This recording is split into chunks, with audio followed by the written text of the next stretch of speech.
sleep at night because fantasy football is so close and you're thinking of all of the iterations in which your team is going to dominate this year, go ahead and hit that like and subscribe button, folks. Welcome back to another episode of Live Trading. It is Friday, and boy, oh boy, we actually have a full slate today. Can't wait to break it down. 13 in the back, multiple guests coming. It's money time. Welcome to Benzinga Live Trading.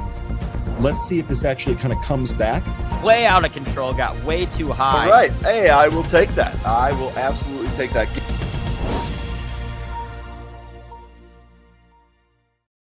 Good morning and TGIF, folks. We made it. It is almost drinks down or mice down, drinks up time. It is Friday. First, we're going to have to get through today's session, and there is some stuff going on. There is money to be made. In order to assist me in this endeavor, we're going to bring on the one and only 13. 13, how you doing on this Friday, dude? Well, I was a little bit worried there when you said that I had to put my drink down.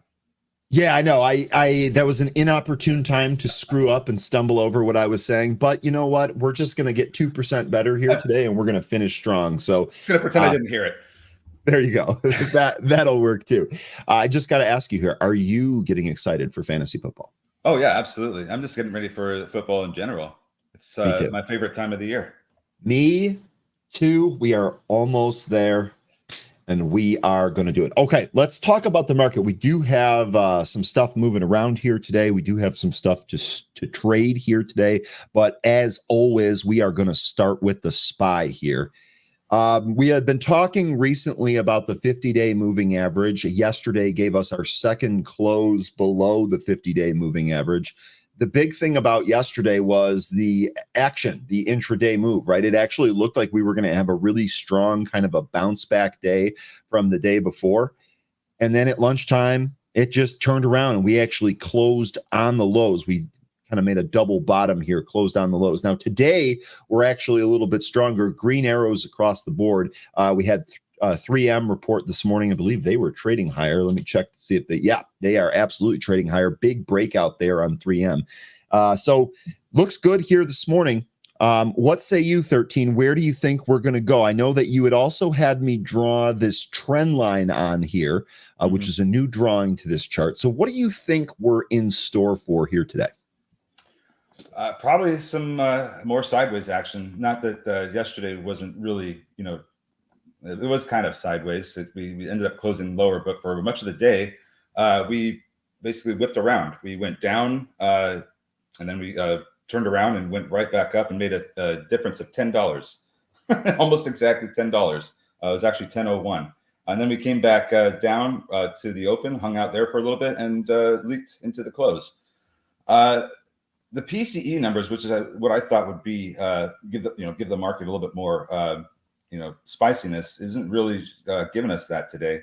I think what we're going to want to watch is that trend line that we had you draw. I want to make sure that we get a close beneath that or above that. Now, beneath that would indicate to me that we're probably going to end up seeing more downside. Above it means we'll probably still consolidate, maybe try to push a little bit higher. But I have this feeling that the top might be in for the time being, if not for the rest of the year. So we'll see if that's the case. For now, just want to point out the same targets that I've had before. 5% pullback levels down at 536.90. We got close to that yesterday. I also mentioned the 547 level. We touched that and got the reversal there. So I'll just be looking at those two levels for to the upside and the downside. 547 if we're trading up, 537 if we're trading down. We'll just leave it there, and then whichever way it goes and closes, you can hit me up on Monday, and I'll give you my opinion. Okay. No, that sounds really good, and I think the trend line here in the 50-day moving average is going to be two of the things that we can really kind of watch here today. Yeah. So really good stuff breaking down the SPY here.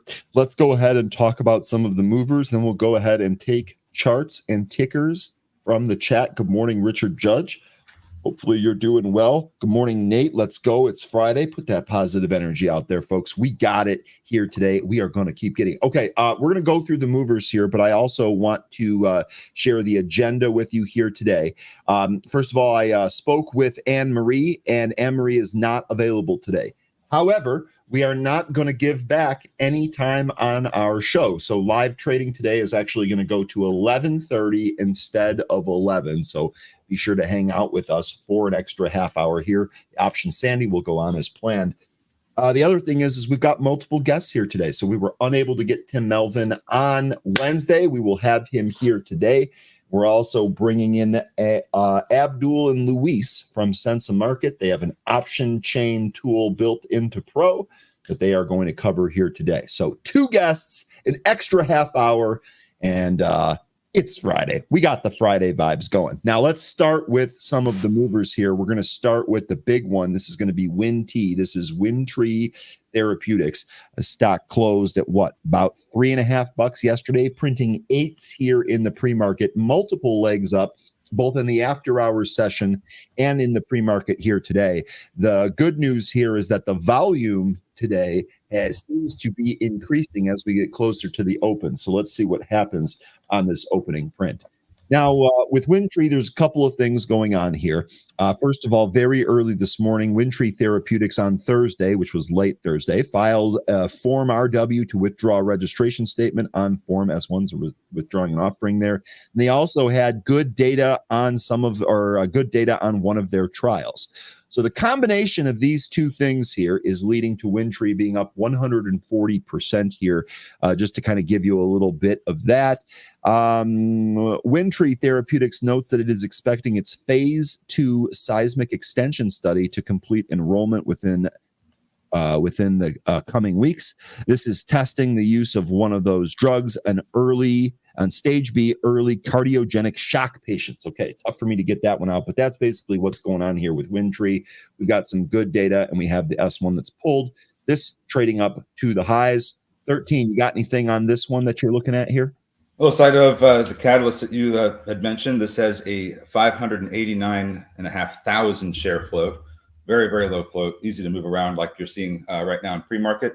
It did a 1-for-18 reverse split back on April 22nd.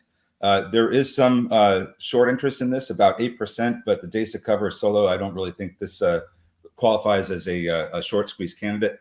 Mm-hmm. For as far as levels go, we're currently a little bit above the 8 handle right now. If we continue moving up, I'm eyeing about 875 to 880 as the next upside target, and then after that, I'd say about 1095 to $11 would be the next target after that. Okay. Really good stuff there on Windtree.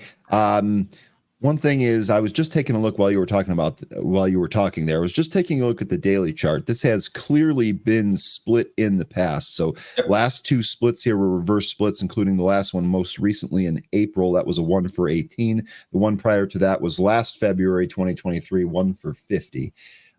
So the last couple of splits here have been reverse splits. Something to keep in mind. What's so funny?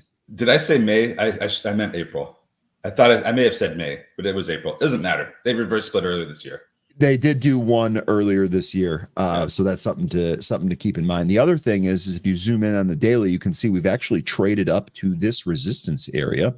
So one of the things we want to see here for maybe a move higher is clearing out this area. Top end of this candle, 870. We'll see if we end up getting there. So good stuff here on Windtree, having a really nice morning here today. Mm-hmm. Just remember, because of how low float this is, we could see pretty large moves to the downside as well. Big profit taking. So just be careful with this one too. Next here is going to be ticker CREV. This is CREV, Carbon Revolution. And I got to be honest, I actually really kind of like this one. This one pokes at my childhood. So I definitely have a bias towards this one that I'll explain. Just so you're all aware. So Carbon Revolution, okay, they traded up towards 14 today. This actually would be a double top from the session on July 24th, which is the day before yesterday. Good news here. Reported earlier, Carbon Revolution teams up with GM, providing carbon fiber wheels for the Chevrolet Corvette ZR1. For any of you car folks out there, My white whale, my unicorn, if you will, has been a Corvette. One day I will own one of these really, really awesome and sexy Corvettes. I promise you that's the case. This is arguably one of my favorite cars of all time. You actually take a look at the PR. Not only do they start you off with a picture of the beautiful car, but then they also go to show you the wheels. And I got to be honest with you, these things are awesome looking, absolutely awesome. And then as far as technicalities go, I think, it suppresses 42.8 pounds across the vehicle. This actually, that's rolling resistance too. This will actually make the vehicle that much faster.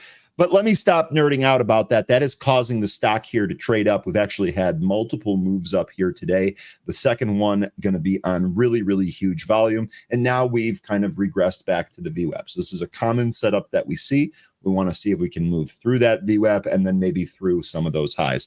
13, now that I've kind of calmed myself down here, what do you have on cred? Well, I don't know if I can follow that act. Basically, it's only got about 1.8 million shares in the float. Don't have any short interest or splits of note. As far as levels, we're currently above the 10 handle or in the 10 handle right now. Above that, I have 1425. There's a 200 EMA on the daily chart at 1632. I expect there to be some interaction there with that. Afterwards, we have 1715. If we keep on going, we could go as high as maybe 2250. But let's see us get past that EMA first. Okay. Just missing a comment here. Just seeing this. Good morning, y'all watching and listening. It's Randy's birthday. Can we get a happy birthday for Randy in the chat? Thank you, 13. Birthday wishes out to Randy, Lynn, and Randy. We appreciate all of the support that you folks give us all of the time. Really, really appreciate it. Happy birthday, Randy. Good job having that on a Friday. You should be able to have some fun with that here. So, okay, really good stuff there. Happy birthday. Next on the list here is going to be EVRI. And this one, I don't think we're going to have a trade in. Everi shares are trading higher after it entered into an agreement to be acquired by funds managed by Apollo affiliates for $14.25 per share in cash. Current price here, $12.98. It's got $1.25 of arbitrage in there. To me, this is a no trade. This is what's going on. This is why the stock is higher. 13, what say you? Yeah, acquisition. We don't touch these. This is already a done deal. Bingo. But now you know what's going on out there. Okay, next is going to be CVM. And I think we've traded this a long time ago in the past. Wasn't this one of the nano materials that we talked about maybe a year and a half, 2 years ago? Oh, I don't know. It seems familiar to me. So I'm not sure. Okay, can't place it. That's okay. That's okay. Just thought it was kind of reminds me of a stock that we've traded before. The nanotube one was not this one, but I recall that one, and that was a really good one. I don't even remember what the ticker was, but I know that was CVM. But in any case, okay. Cel-Sci shares are trading higher after the company announced results from a bias analysis conducted for its concluded, that is not easy to say, conducted for its concluded phase 3 study of Multikine. Multikine cut the 5-year risk of death by half compared to its control in its target population. So seems like a really good PR there. The stock actually just taking out that first pre-market high here. Volume looks pretty good. What say you on this one, 13? This company is a little heavier than the other ones we were talking about. It's got a 52.4 million share float. It does have some pretty interesting short interest, though. It's 16.13% shorted, but the days to cover is 36.91. So this could be an interesting short squeeze candidate if this really starts to get going. Now, as far as levels go, we're trading above $1, which is about where it's bottomed out. But as far as upside targets go, there's a 200 EMA that's at about 175 that it seems like it just got smacked down by. So if we turn around here, I'm going to want to, or if we continue going down, I want to see support come in at about 153 to 155. We get that, then I'd want to see it turn around, push through that EMA, and go go higher to the 205 area, where I have the next level. 205, 250 is next, and then $3. Okay, good stuff. This actually considering some of the daily charts that we see here on this program, this one actually not terrible. One of the other things I might do is I might try and draw, a trend line here. This might give us some more idea of levels here. But anyway, that's what's going on here. Ticker CVM, Charlie Victor Mike on that ticker. Okay, the next three here, actually, well, the next four, but the next three small ones here, all ones that we are familiar with recently. The first one here is CMAX. Smoke Tuna, I feel like you have been the CMAX expert all week, as you have had a very, very sharp eye, or close eye, maybe I should say, on CMAX. Look at the trend that we are in here since really yesterday. CMAX here looking like this wants to take out 7. Let me go ahead and reset this chart view real quick, see if I can get this stuff back here. Boom, boom, boom. Okay, CMAX looks like it really does want to take out that 7 level. We have another high here, 739 on CMAX. I didn't see any news on this. Let me make sure. Yeah, didn't see any fresh news. This is just continuation momentum. Did you have anything here on ticker CMAX? Being that this is something that we already covered, I didn't get any new information on it because there frankly wasn't any news. But like you said, this is just a continuation from the momentum yesterday. Okay, good stuff there. Next one is going to be news. It looks like this is the same thing. N-U-Z-E, Newsy. I didn't see. Oh, wait. Nope, that was from yesterday. No fresh news here today. Stock up 16.9%. To me, this looks like a continuation from some of the momentum we've been seeing earlier this week. Looks a little thin. This more might. I'm not sure about this one. It might move, but I don't know. It may just actually snooze more than news. So we'll see. There it is. I was like, I think there's a joke coming here because it looks like you were kind of building for one, and then bang, bang, bang. Yeah, you got me. But at the same time, it's kind of slow moving right now. I think the other ones we were looking at are probably going to be better on. But just keep it on your radar. If it starts to get that volume expansion, there might be something to trade here. Okay, good stuff. Last one here that I wanted to mention real quick is going to be RR. This is Rich Tech Robotics. This one we talked about earlier this week. We also, I think someone or some group of folks in here were kind of watching this in combination with Serve, which had a really big week. Maybe it's related to robotics type of relation there, but that's what's going on here. This did pop almost as high as 150. It's come all the way back in. We'll see if it can get above the VWAP. Did notice that Bristol Myers is trading higher here following earnings, and also Mara's on here. We did have Bitcoin up. Bitcoin is still up here about 4%. And real quickly, just as kind of like a recap, one of the stocks that I took yesterday for just kind of an overnight swing or a really short-term swing is going to be IREN. I'm pretty much going to trade this against 950 here. Hope to return to a 12 or 13 as a target price. I'm not sure if it gets there today, but so far, so good here on IREN. This was taken small because if I have to hold this over the weekend, I don't want to have too much exposure. Okay, let's go ahead and go back to the chart tool here. We'll take a look at some of the stocks that you folks wanted to take a look at. Let me see if there were any that were suggested. Are there any stocks here? Oh, that's right. I did that whole happy birthday to Randy. And that, of course, filled up the chat here. So let's see did I miss anything? You guys are going to have to resuggest stocks. Meta? Okay, let's start there. Meta it is. If you had suggested a stock that you want to take a look at earlier, please redo it, and we'll go ahead and run through here. What do you see here on Meta? Or was there any context? Looks like, oh snap, just kind of said Meta here. Okay, so 13, I'm going to turn this over to you pretty quickly here because we all know as far as Meta goes, my thoughts here is I morally have a objection against owning this company. I hate this product. It's actually affected my own personal life. Really don't like it. That being said, though, all of my own personal bias to the side, to me on Meta, as long as we're still seeing this rotation out of big cap tech, at minimum, you want to wait this out till the 200-day. Really, I would want to watch tech right alongside this and see if it comes back into favor. One of the other support levels here is actually lining up pretty good with the 200 days. So I really do think that this is a pretty bounceable spot. We'll see if we get there. RSI not quite oversold, but on the lower end of that. So maybe this can continue to come back in a little bit and then give you a bounce play near the 200. What say you? Well, I still think that there's a possibility you could lose the 200-day SMA. You could also lose that low from April 25th, which is 414.50, and fill the gap, which was created back on February 1st. That gap fills at 450 cents. So those are the levels I'd be looking for downside, because we sort of double topped here in this stock. And I would think that the resolution of that formation is going to take us lower than the 200 SMA. That's just my opinion on it. So those are the levels I'd be looking for if we lose the 200. We can even go as low as we could even go under 400 and go to 375.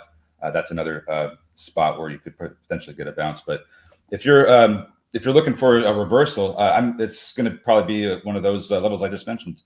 But I don't have a whole lot of confidence that this is going to reverse anytime soon. I think a lot of these Max 7s need to cool off, and that's going to unwind for a while. Okay. Sounds good. Brittany here asking, how has it affected you negatively? Brittany, when I was much younger, first of all, I attended Indiana University when Facebook was just launched. And in fact, they had like 10 universities that were able to participate in it, and Indiana was one of them. So I had been on Facebook pretty much from the very, very beginning. As it started to expand and let pretty much anyone on it, I didn't really think about all of the things that are kind of tied to it. I had a couple of quotes, again, while I was in college, had a couple of quotes from Hunter S. Thompson on one of my pages that I thought were really kind of cool quotes. And when I went home for a family obligation, I had a whole bunch of cousins talking to my mom. My mom got mad at me, thinking I was doing all of these drugs and blah, blah, blah. It was literally one of the silliest, most overblown family little things that I have ever seen. I actually think back on it now and laugh, and my laughter quickly turns to embarrassment that this was a part of history here. So I learned at a very, very young age that Meta is absolute garbage. There's really no point to Facebook.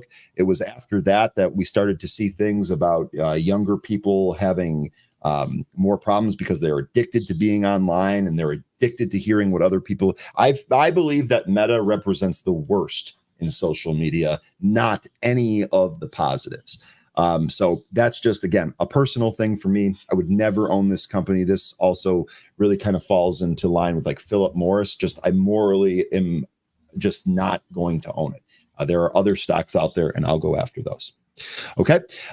What other stocks do you folks want to see? Bryce really wants us to talk about ASTS. And I know I mentioned, or I've been talking about this, multiple days this week. Because this was, when we were talking about this was back around 13. Well, this week anyway, I was back around 13, maybe even slightly under $13.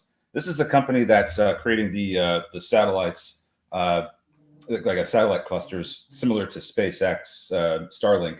They're going to be launching those supposedly next month for Verizon and AT&T, so that they can obtain more rural coverage and expand their customer base. So. This is a very interesting stock. We were talking about this when it was, I think, single digits a while back. I picked some of this up, and it didn't pick enough of it up when it came back in. So, kind of kicking myself for that. But this is a very interesting company. I think the launch may be a sell the news event, but there's also some news here that they've got posted today, including that they mentioned a quarterly business update on August 14th. So that'll be something to watch for as well. Okay. Yeah, this has been an absolute rocket ship rocketing into outer space, one might say. When you have those 13, you never, ever have enough. That is for sure. Okay. What we're going to do next here is we are going to do waste management, and we will do Mira, it looks like here. Waste management, swing trade levels, maybe. What do you guys think? Let's take a look here. That's waste management, ticker WM. Okay, WM here. This one is pretty easy for me. We are definitely at a possible bounce level here, but given at what we've seen here recently, I want to wait this out till the 200. I actually wouldn't be shocked if this kind of overshot the 200 in order to fill this gap going back to February of 2024. In an ideal situation, the best possible setup, I would say, for this one, I'd actually like to see this breach through the 200, fill the gap, and then in relatively short order, and what I mean by that is within a 5-day period, 5 or 6 day period, recapture that 200 day. We get something like that, I think you might get a move like Home Depot right here when we kind of lost the 200 day and then recaptured it and then rocketed through some of those levels. I think you might get something similar here in waste management if it all goes according to plan. So that's what I'd be looking at right now. I would not be looking to swing this. I guess if you wanted to leg into this and kind of do it small just to make sure that you have some exposure, I get that. But for the plan for the trade here, I'd like to see what this does around the 200. In a perfect world, it breach below and recapture. 13, you got anything here on waste management? Well, I like waste management for a long term. I don't own it personally, individually, but I own an ETF that has this as one of their higher weightings because I do like this company. People are going to make trash. That's just a fact of life. We're going to continue to make trash. We're going to make lots of it. So and it doesn't matter. It doesn't matter who you are. It doesn't matter what area you're in. It doesn't matter what the economy is doing. Like, it's just completely disconnected from all of those factors. That's a really good point. So trash is cash when it comes to this stock. And basically, whenever this gets low, it's like a buying opportunity. Just kind of make sure you're at the bottom before you start getting into picking more shares. You don't want to get in and have it go lower. But I would get a confirmation of a bottoming action, and then that would be my signal to buy more shares if that's what my strategy is. Like I said, I like this company long term. We're always going to keep making trash. They have a lot of things that they're still doing in the cleanup space. So I think AI may eventually find its way into here and find more efficient ways of not just collecting garbage. We're open, by the way, collecting garbage, but also processing it and making less landfills. Okay. There you go. And by the way, Mira was the last one here. That was popping. This is going to be an intraday chart here. So Mira, it looks like this is trying to curl up. We are right beneath a consolidation area, so I wouldn't be shocked if this pushed up into a 3 handle here on Mira. Okay, let's take a look at some of the stocks that are moving around. I am going to go over to Trade the Pool. So remember, the stream is sponsored by Trade the Pool. If you need access to a prop firm, need to get above the 25K day trading threshold, or just need some more dry powder, check them out. They're awesome guys, and they sponsor our stream for us here. So giddy up. World ranked, the ETF that I hold that has waste management in it is IDU. It's a utility. IDU. I think we talked about that one, didn't we? I talk about it quite often. Yep, there we go. Reversal sell alert received on WINT, says Jay Summers. Let's see. Let's wait this out. I'd love for this to come back into the VWAP. That'd be pretty awesome. Mike wanted to take a look at CrowdStrike. That's been one of the stack du jours recently, given the absolute disaster that went on with CrowdStrike, last week. CrowdStrike, to me, this actually really kind of looks like it's just going through its bottoming process. I know we were a little bit higher here in the pre-market, but you're seeing weakness right out of the gate. You're looking for actual levels here. Let me go back to the bigger chart and see if I can find them real quick. CRWD. Boom. Let's put this back up here. As you can see, we have moved through the 200 day. I'll be honest, given the reaction to this, I would be patient here. I would wait this out another 55 points, see if we come in to that 500 day. But if you don't want to be that patient, I do think you might get some support here, 240. Next level down beneath that, probably 214. I've got this marked at 213.90, but let's just call it 214. We actually broke out from that level back in November of 2023, and that's getting pretty close to that 500 day. So those are 13. I'd be happy to listen to any levels that you have, but I would say 240, 213, 203, your levels to the downside here on CrowdStrike. Everything to the upside is going to revolve around that 200 day. 240 is the next support level that I have. Yep. And then, of course, there's a trend line that I've drawn since January of 2023. You just draw that along the bottom. We got a bottom in May of that year, August that year. So you just keep drawing a trend line to the low ends of that all the way up and through it and keep going, you'll see that that's another that trend line could potentially be another spot where this finds support. And then, of course, after that, I have 209.78. I think that specifically an all-time high, or not an all-time high, but a previous high. And then the 500-day SMA. So I would look at 240 first. Look at CVM. This is taken off. Yeah, let me get out of here and let's go back to trade the pool here. CVM, Charlie Victor Mike. That's it. Let's see what we got here. Oh yeah, we blew through that pre-market high here. That really popped this thing. Yeah, so this one just went up to my my 205 target, and we're through it now, getting some resistance. So we'll see if it can keep going or not. If this holds, then I'll be looking at 250. Okay. COUR, this is Coursera. I saw a number of people mentioning this here. This is a nice little beat and go here, or gap and go. Beat on earnings, traded up in the post market, and now is ripping here in the regular session. Ticker COUR. How's WINT going? We're getting a pullback there. We're close to VWAP. Okay. $8 is going to be your VWAP here. The wheel's not spinning yet, but CREV, that's not really working out quite yet. But we are at the 890 support level that I have drawn here. So we'll see if we can get a reversal. And if we can't, then I would be looking at the 200 EMA on the 5-minute, which I currently have at 814. Okay. All right. Looks like NUZE tried to pop through the VWAP, but was not successful. Now it's turning down. Same thing with RR. It did pretty much the same thing. Tried to pop over VWAP, couldn't, and then it's come back in. It looks like WINT is trying to bounce off of the $8 level here. That is going to be your VWAP. It actually breached right beneath it. Got an order out. We'll see if we get filled. I don't want to chase it, though.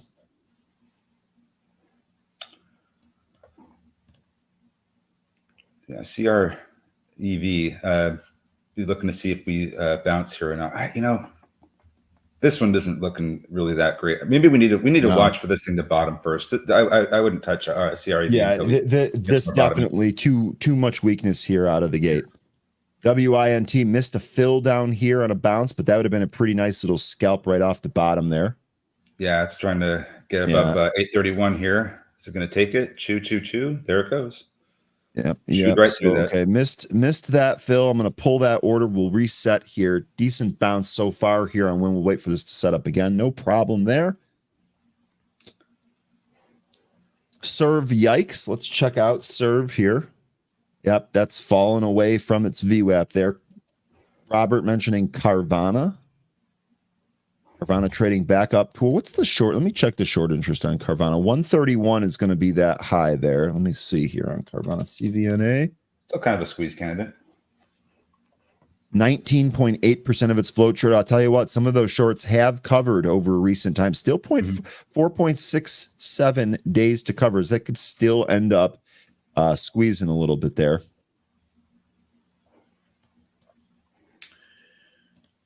Bitcoin moving to the highs. Looks like Apple came in a little bit. Looks like there is some strength happening here in CREV. That 890 level might be a good level for it to turn around here. Still not convinced. I want some confirmation first. Let's just be careful here with CREV, but it looks like it might be turning around. Getting a little bit of a bounce there. Same thing with WINT. This also looks like it's trying to turn around. Yeah, that bounce off 8 was pretty good. Straight VWAP, buddy. Straight VWAP. We talk about VWAP every day on this program here. Every single day. Oh, look at ASTS now above 18. CMAX ripping. So CMAX through its pre-market highs here on pretty decent volume. Really good stuff. Oh, yeah. Look at that go. 860 is the next upside target I have in CMAX. See if we can get there. ASTS continuing its rip here. Wow. Yeah, it's also high short interest, potential short squeeze. Days to cover is not quite there, but that's still a pretty high short interest. NWL, Newell Brands, this also ripping here. That's on the rail. A lot of stuff hot out of the gate here on the scanner. CREV looking better. Let me look at some of the bigger stocks and see what they're doing. NVIDIA kind of holding in here.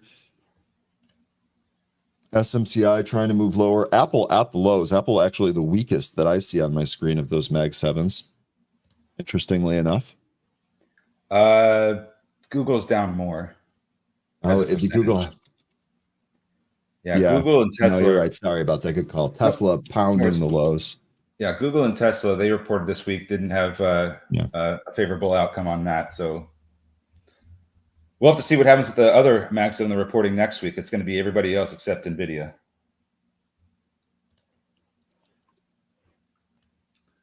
All right, CREV had a nice little bounce there at that level we were talking about.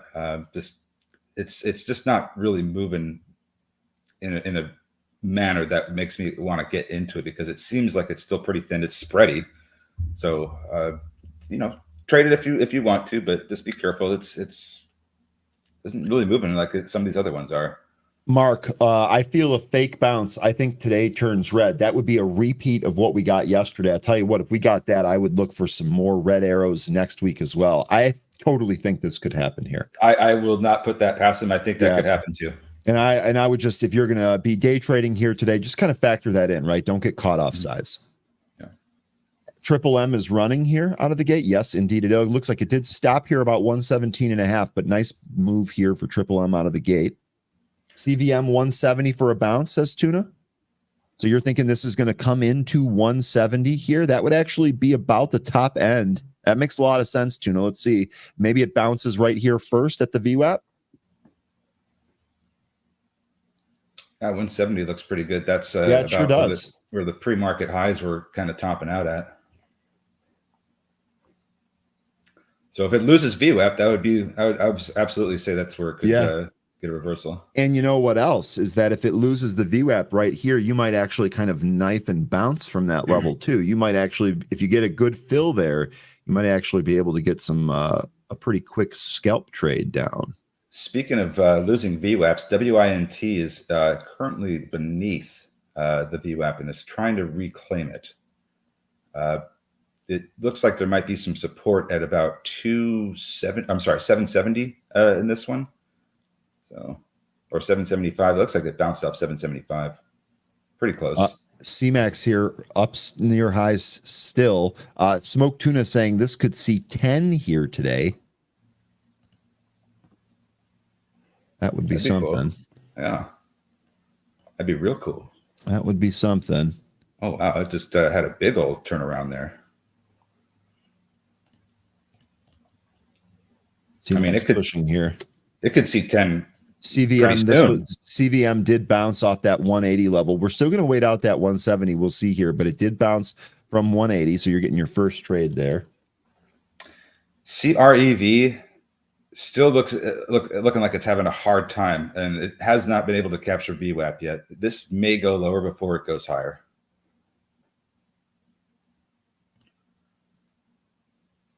NUZE might be turning around as well, also below VWAP. R&R and NUZE, pretty similar, both below VWAP. See what? I said NUZE. CREV. I couldn't understand. I couldn't understand the letters that you read. CREV. Got it. Yeah, and then CVM, that's currently trying to hold its VWAP. This could end up pushing through 205 here pretty soon. Looking not bad.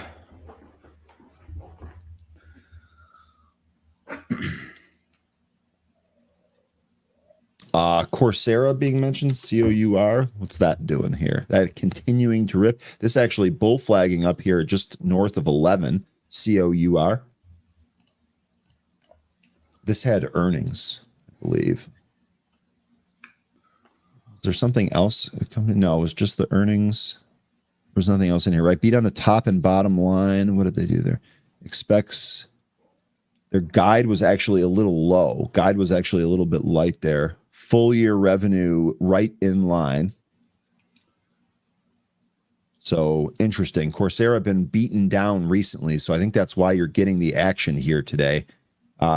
Report didn't seem great, but wasn't terrible, and Coursera's really been having a tough go of it recently. CVM Nice day really here today, though. Yeah, CVM really wants to get above 210. It is fighting for it. There is a fight for 210. CVM. Pulisic and Ibrahimovic on CBS News. Okay. And oh wow, we just got a pop to 215 and it came right back in. The fight is real. Anyone excited for the Olympics? The opening ceremony starts tonight. I think that is a no. You know, I think there's a little bit too much corruption. Oh, I feel that. A little too much corruption for me to really gain my appeal. I feel that.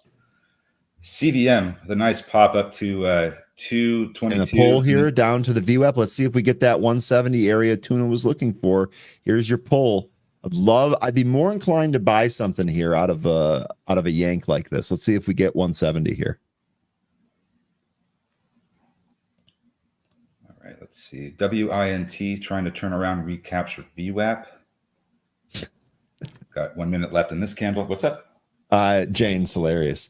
I'm Greek, so my favorite part of the opening ceremony is the giant Greek flag. Then I turn it off. Oh, Jane. Let's see if we get a pull here on CVM. Yeah, Mark, we've been seeing rejections like that on a number of these stocks. There was one yesterday, I think 13 that you were trading. You got out right before. What was that? Was that Mira? Or was that a different one? I forget which one. That was yesterday, and I completely forgot what happened. Yeah.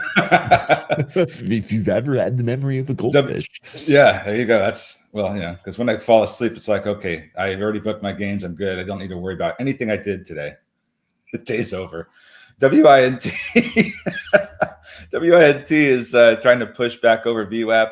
It's currently over 8. It is. It's holding in there. Trying to push. Yeah.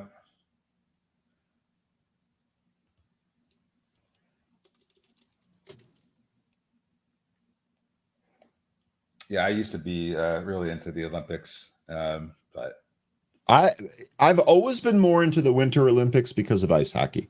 Yeah, that is my sport. That is what I played growing up. I absolutely love it. Winter Olympics have always been my jam here. CVM still just kind of consolidating here. Would love to see this come in a little bit more. Smoke Tuna, you think you would move that spot up? The VWAP continues to move up here as long as it holds out here. Curious to know what you folks think. How's the CMAX doing? I came back in a little bit. Neal still nailing it. Robert, I like that. I like that. Neal is going higher here. CMAX looks like it's just kind of bull flagging right now. As long as it holds the VWAP, it looks like this could end up turning around and breaking through 860. CREV still holding that 890 level, getting support from it, but it's still looking weak to me. I would like to see it lose 890 and then find some support a little bit lower and turn around and recapture it. That would probably be a better case scenario. But for me, CREV is not something I'd trade right now. CVM looks more interesting, as does, maybe WNT. I'm not sure. CMAX also looks better as well. CVM kind of holding in here. I'll have to wait for a pull there. All right. Looks like CVM's about to make a move. Trying to get through 2 again.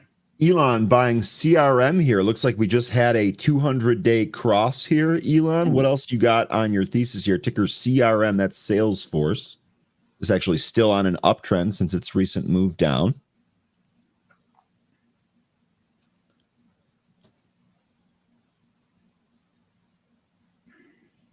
What else are you folks taking a look at here? I'm going to bring up CRM in my other screen. I want to take a look at it. Okay. I'm going to take a look at CrowdStrike. I'll take a look at some of those bigger names there. CrowdStrike trying to retake its VWAP here. All right. I think CVM is going to try to make that $2 break into over 210 happen. It's certainly looking like it's trying to. Maybe it needs a little bit more time, but it's still trying to get above that level. WINT was actually, although it recaptured that VWAP, it was for too short a time here. That's actually getting rejected here. Serve back above its VWAP, trying to hold in there. AVTR on my scanner here. That thing continuing to put. That looks like a gap and go here on AVTR. CMAX back at the highs. Let's see if it sets some new highs here on CMAX. CRM attempted to break the 200 moving average yesterday, but failed. Trying again here today. So you're taking that one. Okay. Robert, AVTR, didn't realize that you took that. Awesome stuff there. That was a huge move on that. Nice job there. Yeah, I'm not sure about CRM. Death Cross earlier this month. I don't know. STR going higher. Coursera, that's one that our group is trading. Coursera, actually, this is a break higher. It's trying to run a little bit more here on Coursera. CREV continues to find its low. We'll see where it does that. I might have jinxed it talking about how much I liked the Corvette wheel. I might have jinxed that here this morning. Oh, you like this, Ryan? Sell. Oh, okay. Yeah, sell. Yeah, line up for themselves. All right. Market loves to do that. Looks like CVM is trying to get pounded here. Upper shadow is not really giving us the best signals. Let's see if it can hold above VWAP on this candle. Yeah. Got less than a minute left in it. So here we are right there. Now, remember, 170 was that initial level here on CVM from Tuna. We'll see if we get it. Seeing NVIDIA calls. Oh, my. Seeing NVIDIA calls cross the wire right here. Oh, my goodness. So. Oh, no, Elon, I don't want to chase it. Oh, my God. NVIDIA big sweeps here. 205 that expires June 18th of 2026. So we're getting some leaps there. 1,323 contracts for 1.9 million in premium. Another call there, NVIDIA 200 call, same expiry, June 18th, 2026. 2,646 contracts, 4 million there. Big time options trade on NVIDIA right there. Let me see. Let me take a look at that in my broker here real quick.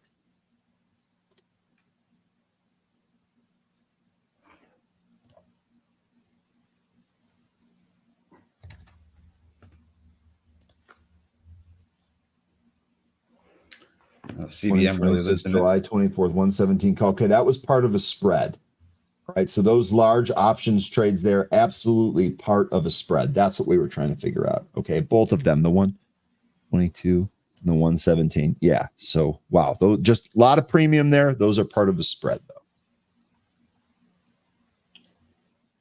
Big move.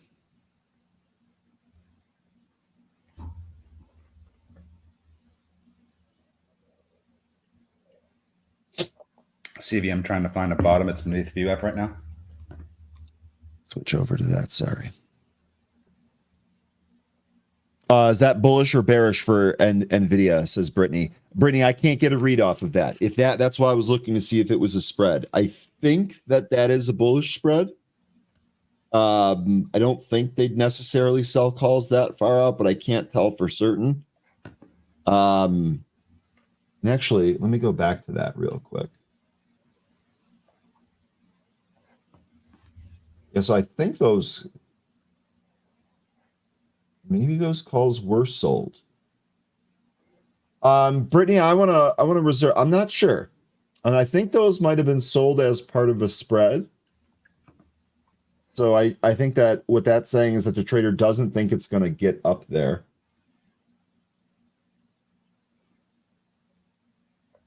To that 200 level. I don't know. I'll look at. Wow. So CVM did come in. Look at Tuna. Look at Tuna. Tuna, where are you at? Are you in CVM here? Are you taking this? This came right to that 170. There's size there, stopping right at 170. Maybe a potential bounce spot here. Oh, Tuna. Oh, Tuna.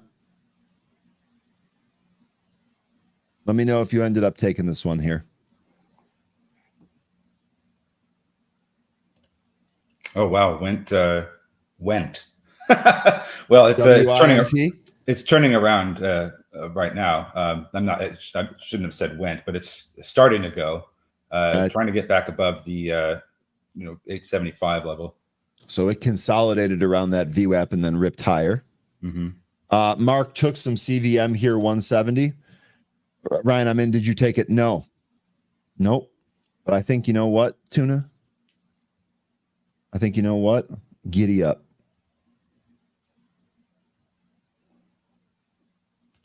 We got a battle right here. Mm-hmm. We got a battle right here on it. I'm going to take some. I'm in with you. I'm in with you, Tuna. We'll see if we end up getting that here. Let's have a Tuna call just be an absolute monster here today. I'll take that. I will take that. Ooh, Iran continuing to trade up too. I'll take that as well. It's hitting 170 again. Yes, it is. Yes, it is. Look, if it falls out of bed here, it falls out of bed here. We'll take our loss and move on. WINT trying to keep going there, although it's stopped on that move through the VWAP. Coming back into VWAP, we'll see if it breaks down from here. What else you folks got? What was that? Was a Siri. Okay, that's Siri. Those are cheapy calls there. 70 areas trying to get pounded, but it doesn't look like it's moving. We shall see. You better not jinx us. Okay, Mark. Okay, Mark. When you get excited about something like those, I like the jinx people. People start showing up at my house, and we got all types of problems. Speaking of the CREV stock, that one is actually down to the 200 EMA on the 5-minute. I am going to be looking to see if it gets a reversal here. CVRM still trying to figure out where it wants to go.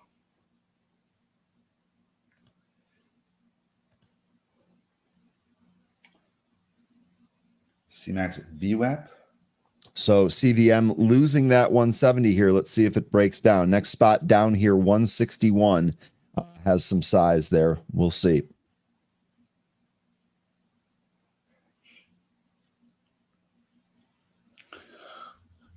It's going to need to turn around soon.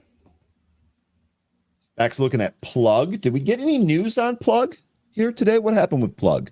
Plug trading up. I didn't see anything on that, though.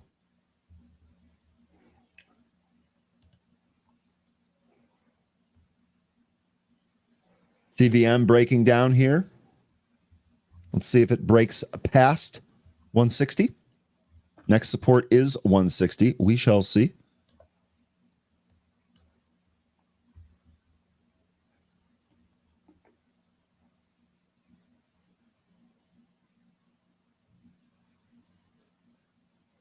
EVRI. This is right off the scanner. Oh, this was the was that the buyout one? I think so. Yeah, that's why it's on the scanner. That's what I thought. Buyers trying to come back in, lift CVM. That's what I thought. We shall. That's why we give it a little bit of room there. That's why we give it a little bit of room. Mark gets into that zone where you're talking to the stock, talking into making the move that you want it to make. You got to send it love letters. Got to, dude. Whisper sweet nothings in the ear of the stock. It'd be crazy. How it goes. It'd be crazy if AST has got to 20 today. It's possible. It's possible. Looks like NUZE is finally starting to turn around. Are not quite there yet. That one doesn't look as strong.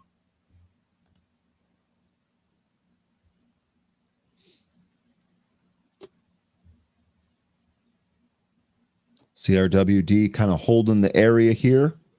We'll see. Okay. It is just about 10 o'clock. So we're actually going to go to our first guest here. And this is actually going to be a little bit of a bonus for anybody that actually has Benzinga Pro, because we have a new tool here in Benzinga Pro that we are going to cover. So let's give a live trading warm welcome to our two guests here. First, we welcome on Abdul. Abdul, how are you?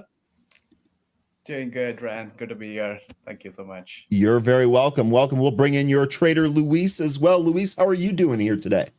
I'm doing well. How about you guys? Doing pretty All good. right. We're having a pretty good morning to cap off a pretty darn good week, to be honest with you. So no complaints there. Olympic opening ceremonies tonight. Exciting. Weekend starts tomorrow. I mean, it's hard to be in a better spot than where we're at right now. True. All right, Abdul, why don't you start with talking about did you want me to share the screen and kind of drive, or did you want to share? How do you want to do this here? Luis is going to share, Yeah, but okay. I'm going to just I can share. introduce a little bit on the Sensa Market, and Luis can take it over. Okay, perfect. So let's talk about that. First of all, I would say we'll go here with the screen share. So there you go. Let us know what is this? What is this, and how can it help people? Sure. Thanks, Ryan. Sensa Market, we just added this particular tool on pro.benzinga. It's all about simplifying options trading for all kind of users, novice, experienced traders. With this intuitive platform, it leverages those advanced algorithms. We have about 100 plus pre-built option strategies, which provides those comprehensive data, insights, and empowers the users to make those right informed decisions. The goal here is to make option trading accessible, understandable, and profitable for everyone, ensuring that all traders have those tools needed to succeed in this environment. Okay. Do you want to show us how we yeah. can actually use this to make some money here? For sure. Luis, take it forward. Yeah, how you doing, guys? All right, this is a pretty cool tool, and we have a lot of options, but I want you to focus on the left side of the screen. Mm-hmm.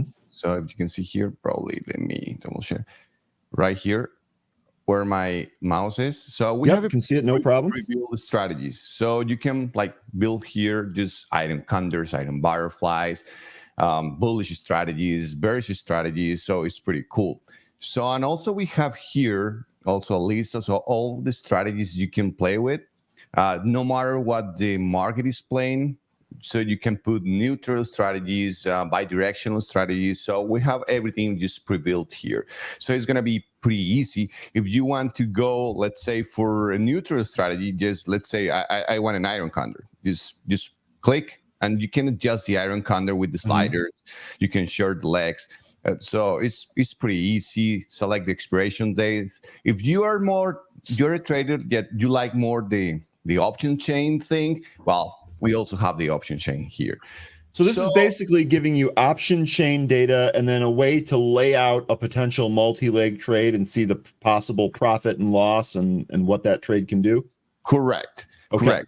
So basically, what we're trying to do is, let's try to do this here.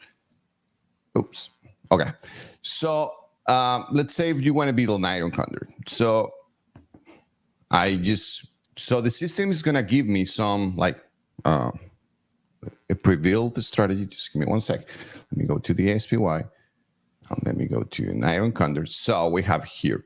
So, but you can just start playing around with it. And you can see here all the value, the Greek values. So basically, this is a neutral strategy. So you're a little bit short in delta.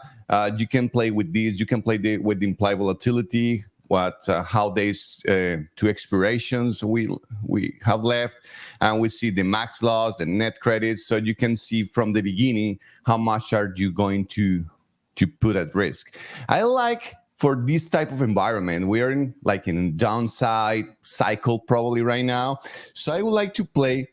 Usually, let's say people use iron condors for neutral environments, right? But I twisted. This is non-conventional, but I tried them in a different way. I can play with, let's say, a long put condor, which is the same strategy, but I'm going to play it with puts. And sometimes what I do with these strategies is I can build a bearish position using an iron condor. How can I do this? I'm just going to slide this a little bit further out of the money.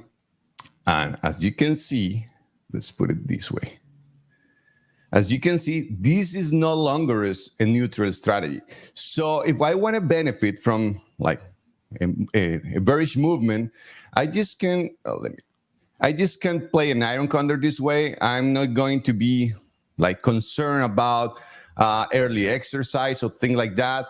But if I want to play a low risk, high reward strategy, let's say I'm going to put here $80 versus $420 profit, I just can play with it. So sometimes people just buy calls or buy puts in this case if they are bearish, but you can also play different strategies like that. So we have these all pre-built. So basically, the only thing that I care about is, I'm going to show you here. I go to my graphic, I'm to my chart. Let me load my layout. Right. So I go to my chart, and the only thing I care about is this yellow line. This is the simple moving average. The EA, the moving average, 8. Okay, so the only thing I care about, if every time we go and touch the moving average, I enter a bearish position, because this is a resistance right now. So I can build something like I showed you before, and that's a pretty cool thing because we have so many options with options. We have so many alternatives, and we try to put everything together just under one tool. And you will have it here under Sensa Market. I really love on the strategy builder where you can kind of see how you're going to end up building out your multi-leg option trade. That actually really helps for me. I know we have some professional options traders that are well aware of how to do this. What is the benefit here to using this type of platform as opposed to what's included in your broker? Well, basically, the graphics is very good. So you can, in the broker, probably you will have, let's say, 15, 20 strategies. We went further. We went beyond that. So we start playing with so many alternatives. So basically, we put everything together in different types of bearish, bullish, multi-direction strategies. So you can have more and more alternatives. So it's try to give the space to beginners, especially who doesn't know how to play with options. Hey, you can have here a tool to explore different possibilities, and with options, probably you will know at this time, the possibilities are endless. Okay. How about some of the other tabs at the top? I noticed that there was an option flow tab, insider trading, and government trading. Can you talk a little bit about that? Okay, you can, Zohaib, would you like to talk about it? Sure. All right. Yeah. Options flow are the significant hedge funds and activities, which is coming pretty much directly in a real-time basis. We can see all these details. Right now, Luis has filtered into SPY. We can see the SPY orders coming in at the real time here. The good thing, we know the volume versus OI ratio, the details, is it a bullish or a bearish? The best thing about this, having this tool, is the last column over there, analyze. Luis, if you want to click on the analyze over there, this particular takes you back to the builder screen so the user can actually understand where those option flow is coming, and they can visualize what is the profit loss going to look like. If somebody wants to piggyback on this particular order, he can certainly do that through his brokerage firm. So just makes it easier. What are the things coming in? What are things like who is buying what? Is it a bullish, bearish? Just gives you all the sentiments right here in this particular tooltip. That's the option flow. The politician or the government trading is pretty much a direct link to the SEC. It's as soon as the SEC gets the report, which is probably like around 45 days when the politicians reports it, we get those data, and real time we kind of see what are those details, and either the stocks and or the options the politicians has been buying and selling this. You can actually click on each of those member link and everything. You can go into the details. EDF link will actually take you directly back to those exact link of the SEC. So somebody wants to review further details, you can do that. Insider trading, obviously, you can know much more sentiments, like if you want to filter NVIDIA, if some of the chief executives been selling or buying stock. Just a data tip. We're not saying it is like kind of like, hey, here it is, like these are the different stocks. It's been like Luis, if you want to go to insider trading here, right? If you'll see like lot many dispersed here, but gives you much more details and information, right, for the traders to kind of like make those decisions. Okay. All right. Awesome. I do have 2 questions here from the group. If you guys if we can go ahead and answer that. Bryce here, love this. Can you give us some examples as a beginner? How can we hedge a position easier using your tool? All right. Let me build something. Let's say I want a cover call. That's probably one of the most popular income strategies, but I want to hedge that position. So let's say I want to build a caller. So I have here my 100 shares of NVIDIA, and I'm selling the 120 strike for, let's say, September 20th. All right. So if I want to hit that position, I just can play with it and buy a put, just building a caller. So I will know now that I have a risk reward, more like control, and I have a defined risk strategy instead of let's clear this out. This is an undefined risk strategy. So basically, you can like hedge your position by buying a put here, and you also can play with the different scenarios here, which is the cool thing. So basically, yeah, you have so many different options, but you can select it here from the list, so you don't have to build it. But the most important thing is that people play around with it and get familiar with it, and you will find so many alternatives to hedge your positions.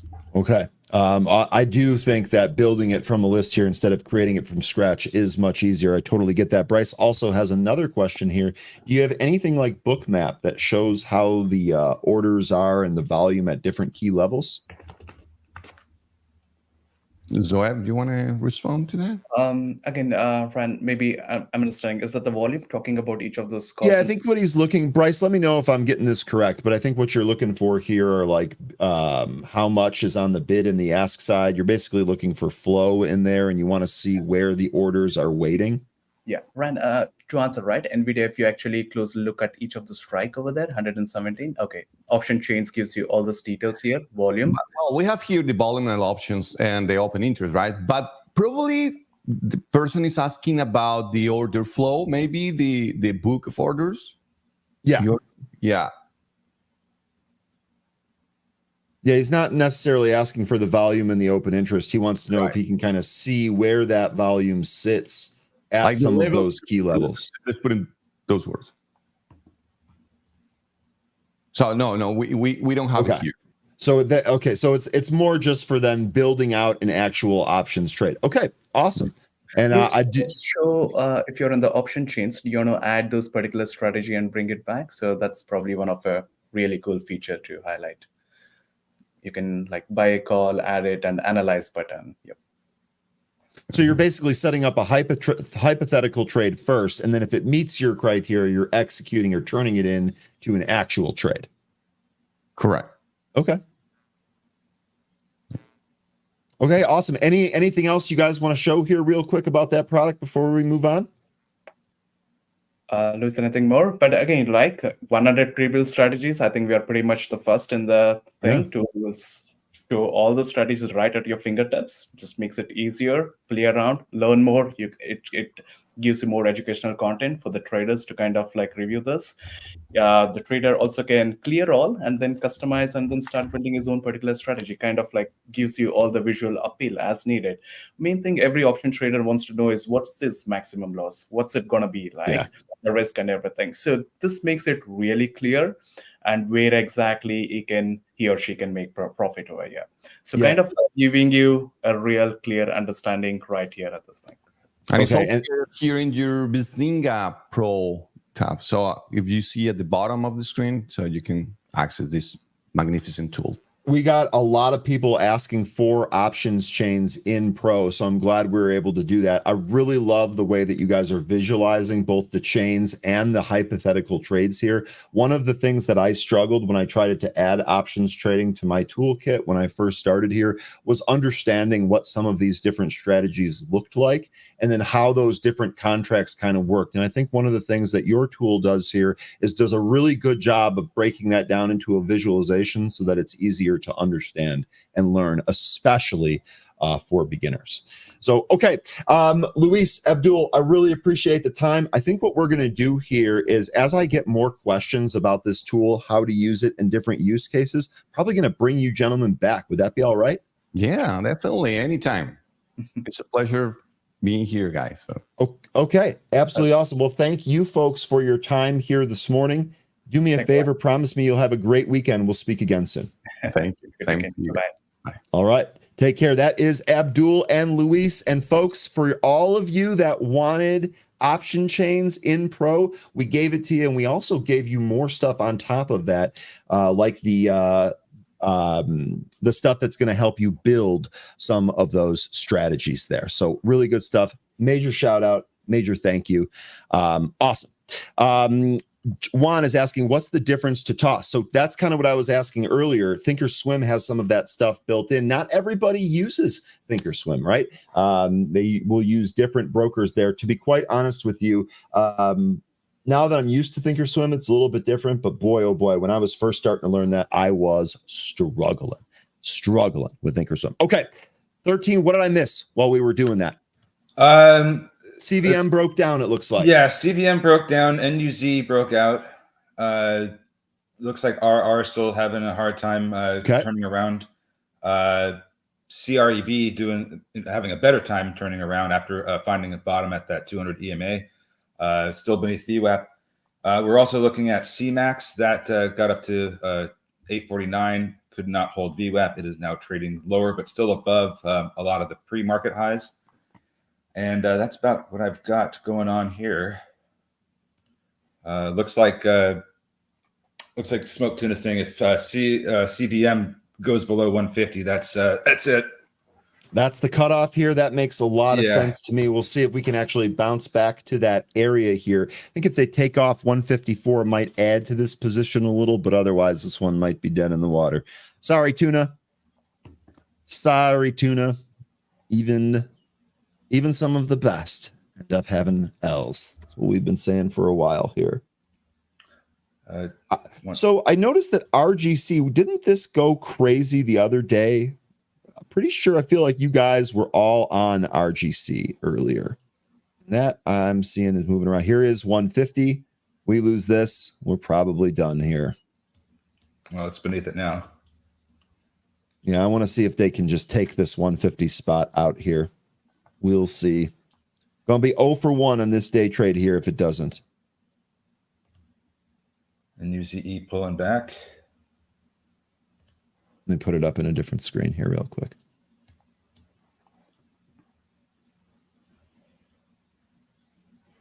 No problem, Michael. Nope, we're done. We are done with CVM. No bueno on that one. No bueno. Who said trading is easy? Indeed. It's not. Look, if it were easy, none of us would be here. We'd all be on our own private islands. Am I right? Here is NUZE. We'll see if we go for some new intraday highs here. 13, are you in this one? No, I didn't catch this before it started ripping. 427 is the pre-market high, so that's a level to target. You could probably get up to there. Okay. What else do we have moving around here? I don't really see a whole lot of anything else. Yeah, SPY sideways. Just been. It didn't really do much of anything here today. Nope. No, none of your levels are going to get tested, are they? Nothing's been tested. Yeah, really I mean, this is a really, really tight range in here. If anything, it's just the top of that channel that I had that got tested. I think it, well, it got a little bit higher than that, but yeah, 140 is. Hold on a second. Why does that seem weird to me? I thought I had this channel somewhere else. So yeah, 540 to 544. That's where I have the channel. So that's where we could end up trading in between for a while. Blake asking the group, is there a good broker that you recommend? I don't really recommend any broker, one or the other. I will tell you, I do use Thinkorswim myself. I've used Thinkorswim all the way back from when it was TD Ameritrade. So I was in it long before the Schwab takeover, for whatever that's worth to you. I know 13 uses Webull here. I know we have a number of users that use interactive brokers that speak very highly of that.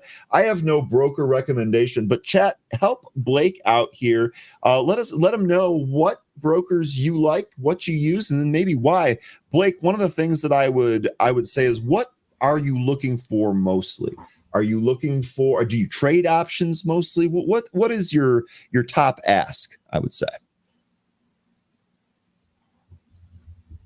Yeah, I don't know who what people who trade options prefer, but I've heard that TradeStation's options trading platform is pretty good. So there might be something to look into with that.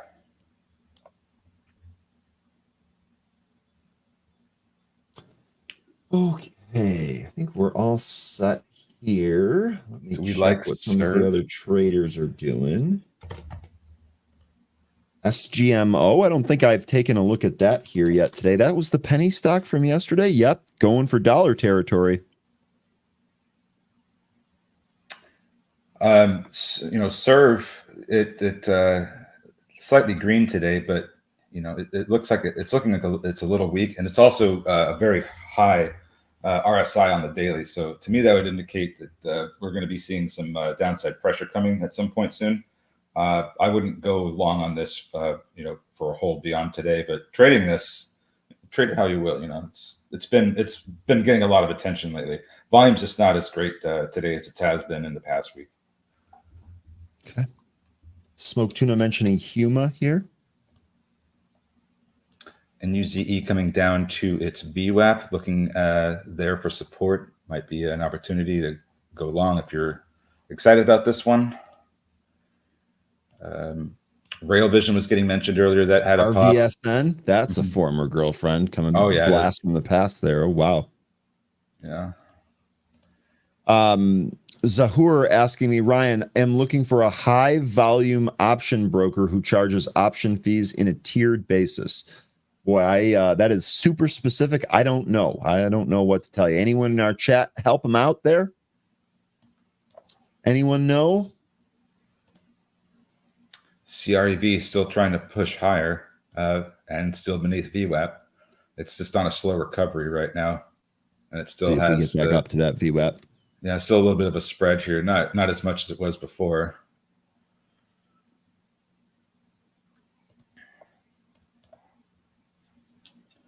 And RGC suspended again. Like I said in chat, this is going to be something that we might see happen all day with this particular one.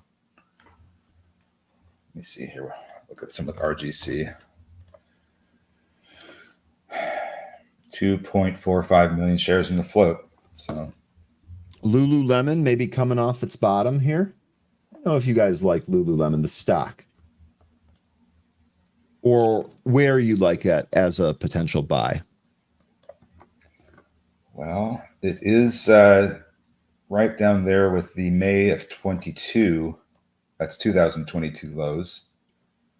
So potential bottom, I'd say.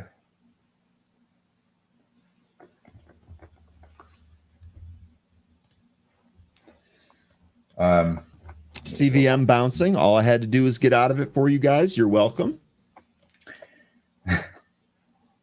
So on a weekly chart, there's a 500-week moving average that the price is coming down to, and that currently is at 214.87. So let's round up and say 215. Which ticker? Sorry. This is Lululemon. Lululemon. Mm-hmm. The one I asked you about, of course. Yeah. So it looks like it's due for a reversal, especially with how low the RSI is on the weekly chart. Let's take a look at the monthly here. Here, I'll bring this up on my bigger chart here. We'll go through that here together. The monthly chart looks ugly too, but if there's going to be a moving average that stands out, it's going to be the 200 that's down at 140, 141. Lululemon, I'm not interested in owning or trading though. Okay. And here goes NUZE, pushing up to the pre-market high of 427. It's almost there. Just got to get through this little wall at 420. One real quick comment here on Lulu. You can see that stock price just extremely beaten down. Let me just go back to it here real quick. December, looks like December 29th was its high, about what, 516? Currently at 253. This thing has been cut in half. Yes, it has. I'm almost wondering if we're going to see sales at Lulu. For any of you folks that they of course don't announce them, you just kind of have to check the website. For any of you, if you notice sales on Lululemon stuff, mention it. It'd be good to know, not only for the trade, but for your own personal wardrobe, of course. Well, I mean, when do they usually really start to rake in sales? Is it before summer, or is it more closer to the holiday season? Yeah, that's a good question. I would imagine the holiday season is generally pretty good. Yeah, that's the other thing too, Zahor. If it continues to get downgraded, like let's let that kind of flush out. When it receives downgrades and trades up that morning, that seems like a buy trigger to me. Let me see here. Well, the forward PE is a little bit more in line with the industry average, so that's much better. So it looks like it's getting close to potentially bottoming. And in terms of like a valuation perspective. NUZE, this does look like this is trying to take out the pre-market high here.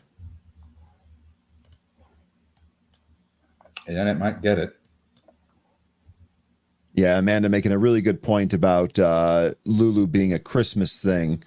I'm actually starting to get worried about competitors.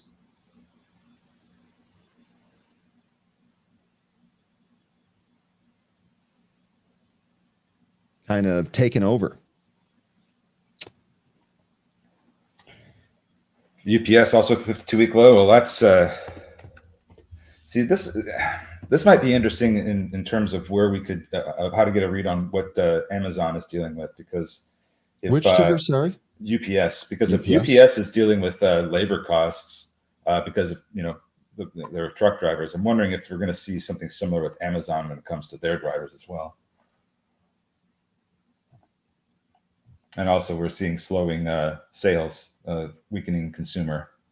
So that's another reason why UPS is coming down. You were worst earnings report in its history. Is that the right? Am I getting that right? The worst miss? Let me look at the earnings. It was the worst EPS miss in their entire earnings history.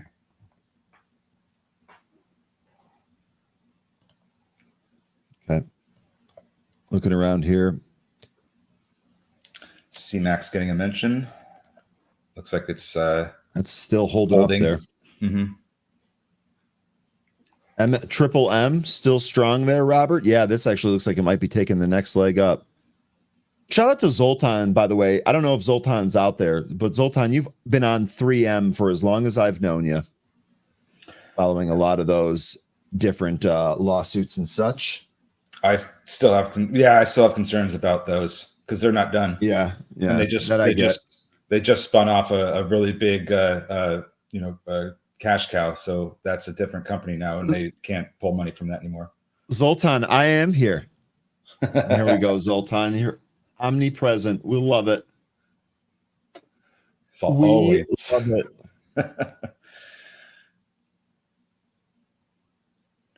Serve. This actually looking pretty interesting here. Let's see. Just remember, like I was saying earlier, the RSI on the daily is quite high. Serve coming back a little bit. The high from earlier this week on Monday was 1389. So there's a target for you. News is halted to the downside. Yes, it is. Let me bring it up here real quick. As is RGC after unhalting when it was slightly above the VWAP or below it. Now it's really below it. So yeah, RGC, we're going to see this thing halt a lot, I believe. Okay. NUZE halted to the downside. And NUZE, yeah. Tapped 430 and then dumped immediately. Thank you very much, Robert.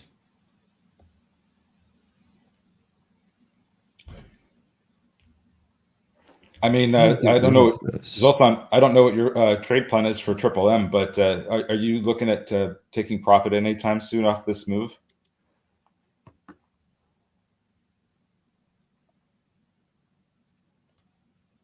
All right. RRR may be finally coming back. Still need to see it go up some more though. WINT, that is now at the new session low. And it looks like it could go even lower. I have 620 as a potential bounce spot. Which one? NUUE, you said? No, this is WINT. WINT. Sorry about that.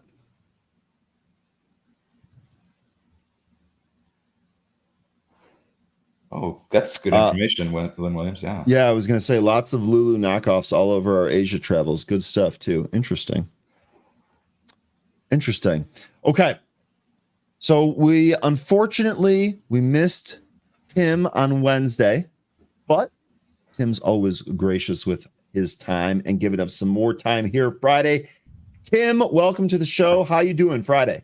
How you doing on this Friday? Doing fantastic, guys. Getting settled back in. Just took the longest vacation we figured out that we've had in like a decade.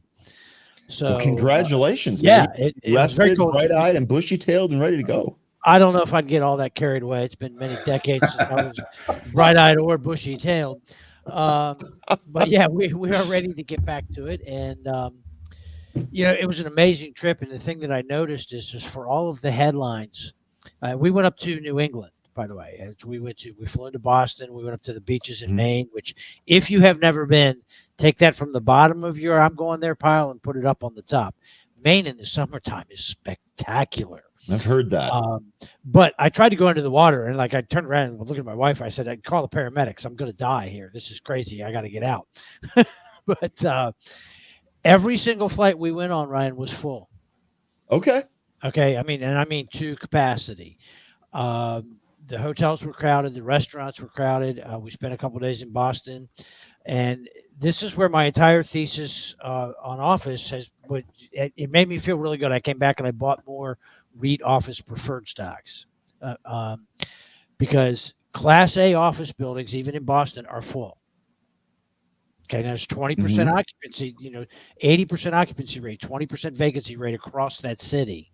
And it's the same in New York and some other cities. But it's really concentrated in the B, the second and third tier buildings. The nicest buildings in town, they're full. So, and that's kind of what we're seeing play out in the commercial real estate market. All of the problems are in office, but almost none of the problems are in the newer Class A office buildings, which is creating and we talked about this the first time I came on here a few weeks ago. This is creating a massive opportunity in the preferred shares and the debt securities of Class A office real estate investment trusts. Okay, you got any of those for us here today? Well, we talked last time, Vornado Preferred. It's trading Preferred O. It's trading around $13. What was that ticker again? Help me out with these preferreds. VNO Preferred O. Here it is. Okay, so 1360. It's like an 8.5% yield. This is if memory serves, a double B credit. Triple B on the debt of the parent company. They have, guys, this is all New York City Class A. They have a 91% occupancy rate, right? They are not having a problem getting people to move into their building, because if you're in a B building, a second tier, it's still a nice building. It's a skyscraper in Manhattan. It's pretty cool. It's not in the ghetto.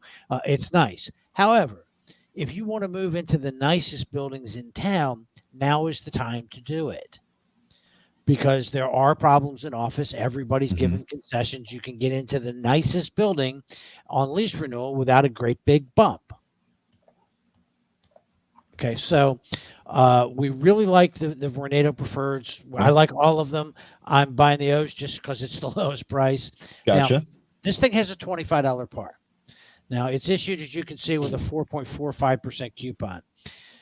We're not getting back to the point where a preferred of a REIT has a 4.45 coupon. That implies a Fed funds rate of less than 2%, and we're not getting back there without a disaster. So, by the way, if you're betting in your trading and your investing activities that we're going back to that under 2% or under 1% Fed funds rate, you don't understand what you're betting on.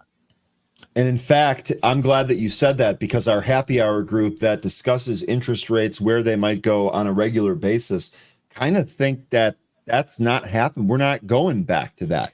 There's a new normal that's coming, and 2% probably not the case. No, and especially back to that under 1%. We don't get there without an economic collapse. Okay, we only got there to stave off an economic collapse, and then we decided we liked it there, so we lived there a lot longer than we should have. but we literally got there to stave off an economic collapse. So the only scenario where you get back to that 25 basis point Fed funds rate, there's two, and we've gamed it out pretty good. One is a severe economic collapse. Mm-hmm.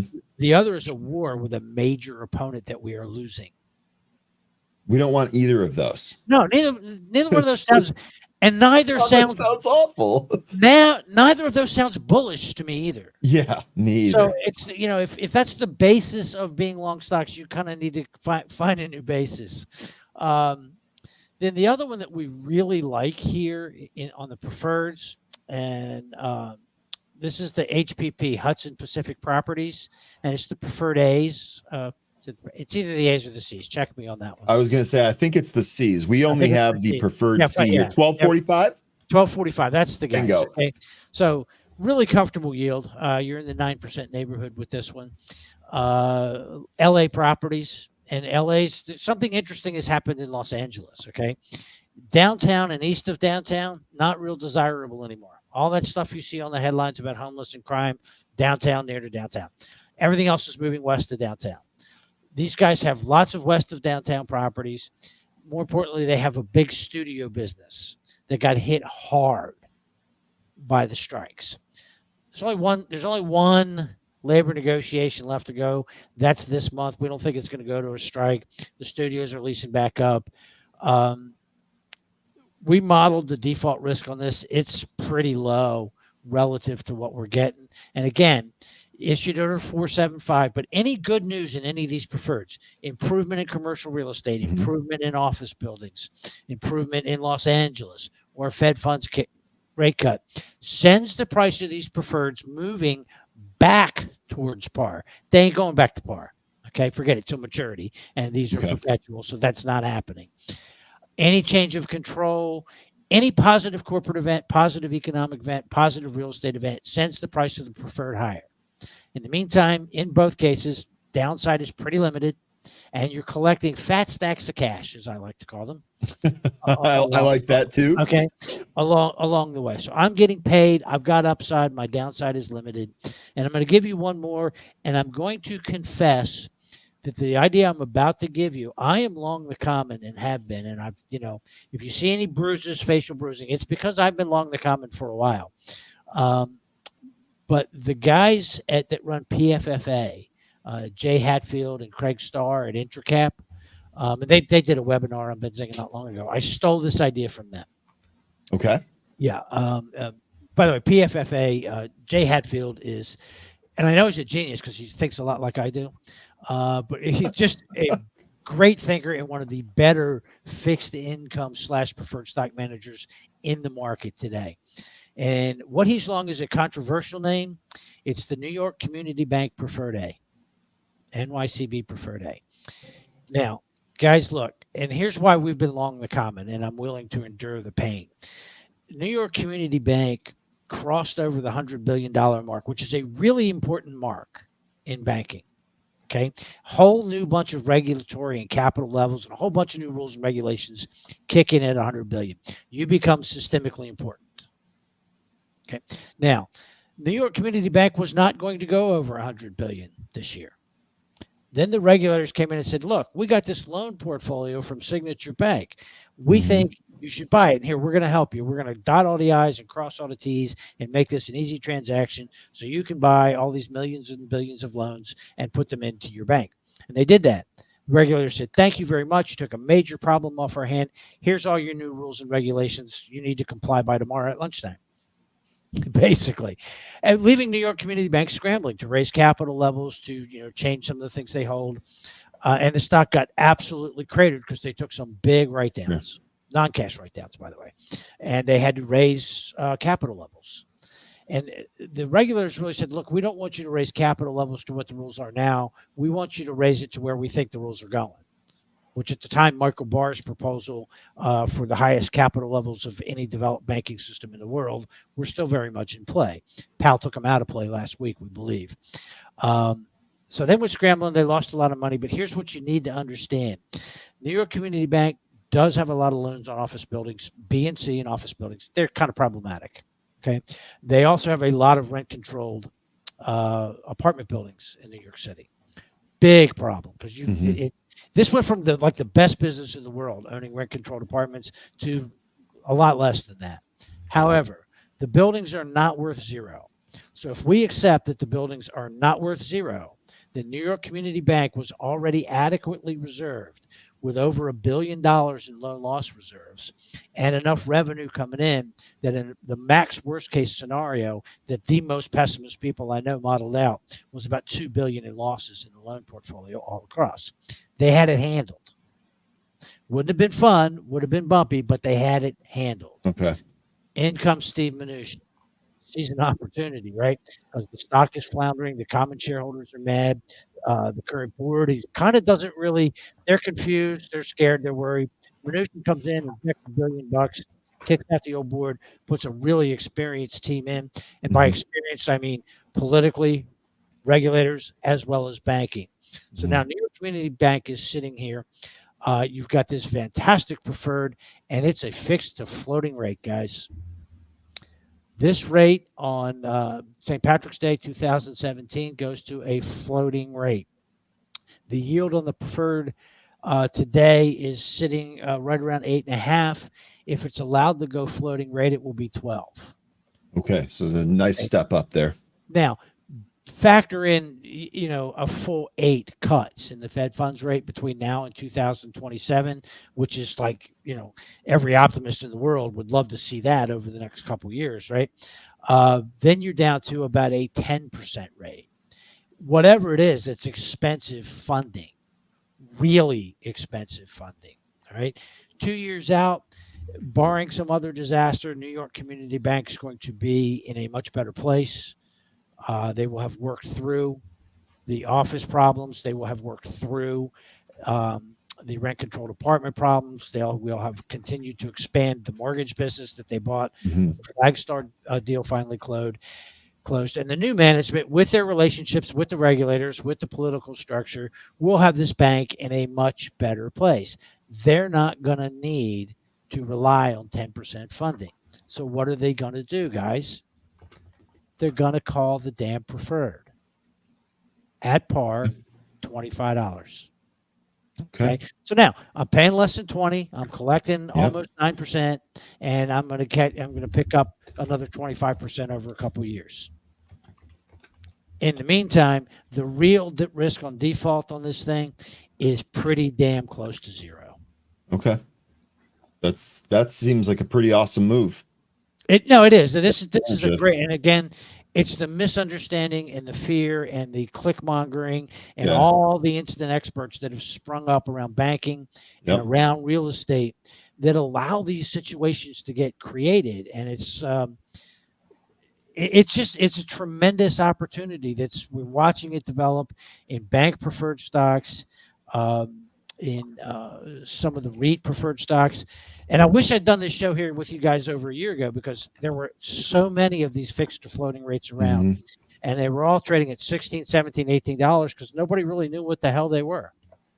And now look where they would get. Then a whole bunch of people started to figure out, and people started telling the story. And, a lot of them have had just huge gains. I mean, we were lucky enough, we got into the Pac West one, which was a fixed to floating rate. And it was also painted with the Silicon Valley bank brush. I mean, so that thing got down to like 12, and it's $19, $20 today. Now the Bank of California merger's done. So they were all over the ground last year. That's sort of what I live for. When everybody's puking stuff up and they hate it, nobody understands it, and they're putting at the sector going, it's no longer going to exist.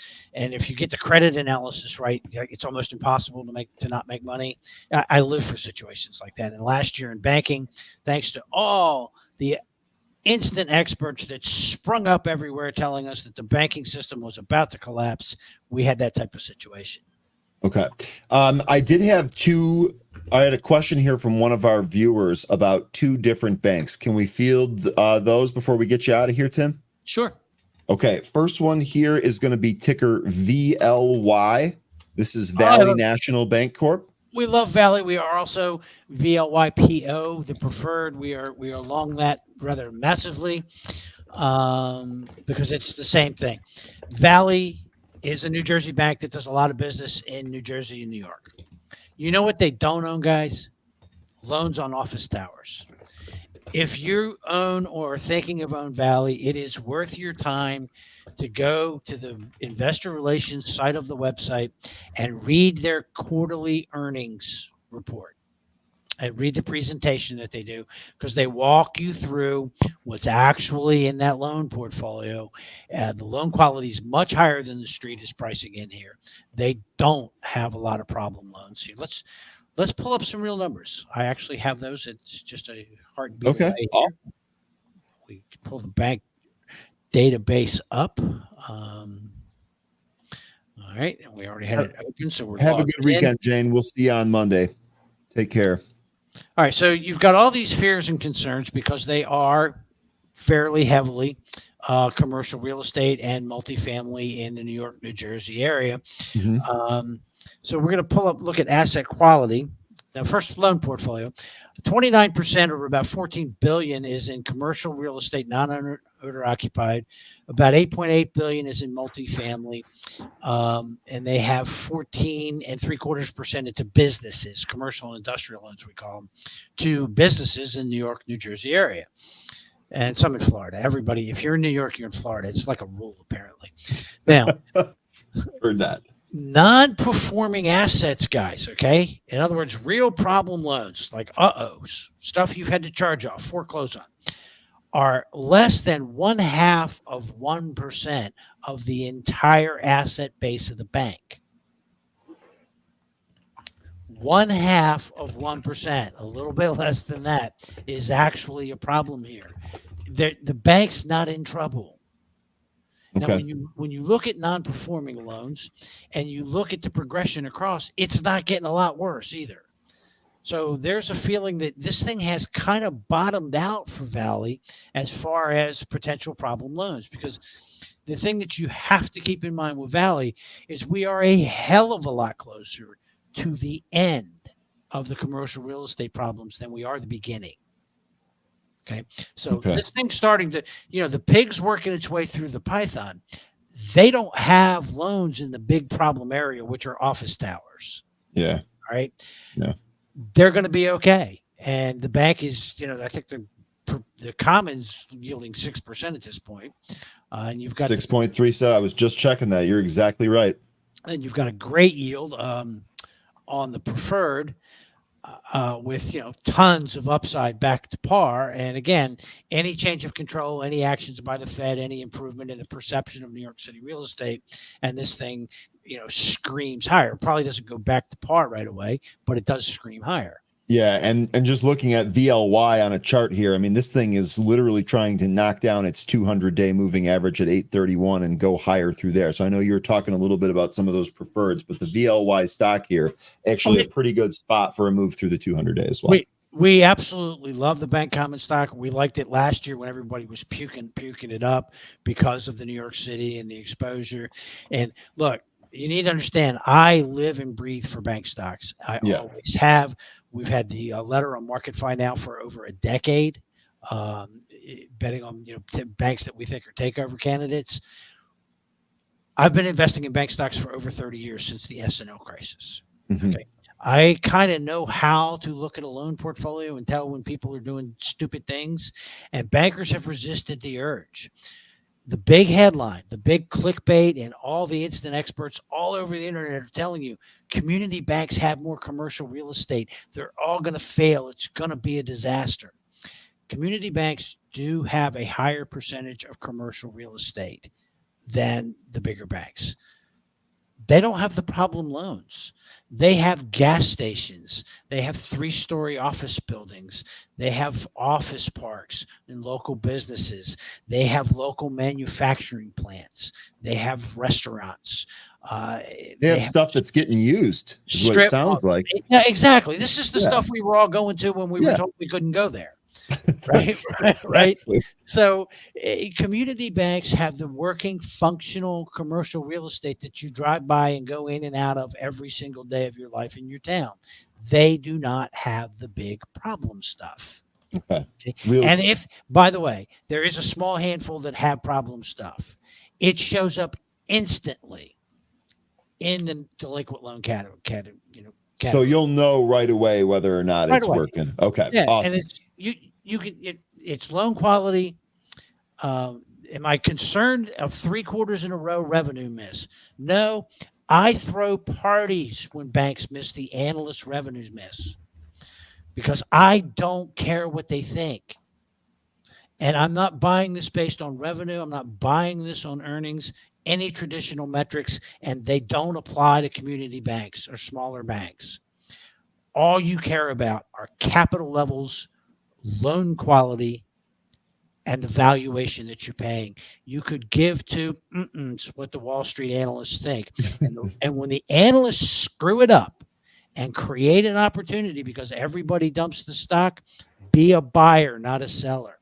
Take advantage of that. That's actually been a common theme here. We've been talking about buying weakness and how that has made for better trades. Tim, go ahead. One thing to keep in mind about Wall Street analysts, okay? First off, they all went to some variation of the same school, right? And they're all using the exact same model with 1 or 2 deep tweaks to predict that earnings forecast. Okay. When an analyst got up and he went to work this morning, his mission was not to make you money. It was not necessarily even to be correct.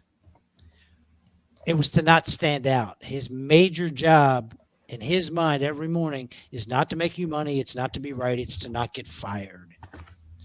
It's a really good job. His wife likes to shop. They've got 2 BMW payments, kids in private school. They want to go to Europe on vacation. Don't get fired. How do you not get fired? You don't deviate your estimate much from what everybody else's is. Okay. That's interesting take there. Tim, we appreciate it.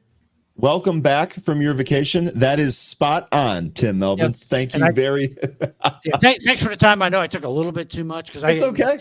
If you get me started on banks, I get wound up and we can look up and be 2 hours from now. So I'll tell you what, Tim, you're in luck because I am definitely somebody that gets people started on things like that. So that is exactly what I do. Okay, Tim, you have welcome back. You said 2 banks. You have one more. I don't CIA was the other one. CIA? That's Citizens, not the intelligence agency. Yes, but this is a life insurance company. Yeah, I think it's Stay Focused. Did I screw this up? Let me make sure I got the ticker right. It's very possible that I screwed this up. Ryan would like to get Melvin's take on CIA. That's a life insurance company. It's cheap. Heavy insider ownership. It hasn't done much. I mean, it is trading at a very low multiple book, but it's a smaller stock, and really there's just nobody paying attention. This is going to be one of those stocks that doesn't do a hell of a lot until somebody buys it. Okay, so wait a sec. So Citizens Stay Focused. What is the ticker that you're looking? You forgot the ticker. So he actually is talking about Citizens Bank, and I'm sorry. Citizens Financial Group. Big earnings increase coming this year, 3.89%. What is the ticker? My God. CFG. CFG. Okay, sorry. Yeah, guys. I look, when it comes to banks, like I don't have any of the bank tickers memorized outside of Goldman Sachs and Morgan Stanley and JP Morgan. So help me out with the tickers here on that one. Okay, CFG. So what were you saying here, Tim? CFG, it's a good bank. $19.8 billion market cap bank. It's a larger bank than I would ordinarily buy, and I'm not buying this bank. Price to book is reasonable, and again, loan quality is good, but it's not like standout cheap with a single digit PE ratio and a 5% dividend yield. Which in here, that's what I'm looking for. So you're okay with it. You just have better targets where you think you can make more money than this one. Gotcha. Okay. Yeah, I mean, if I bought this thing down at $25 back last October when when banks were going to fall off the earth and we were all going to die, I would not run to sell it now at 43. But if you're looking to put new money to work, I'm looking somewhere else for new money. Gotcha. And, if you're trading it, it's a great momentum stock in here, by the way. Okay.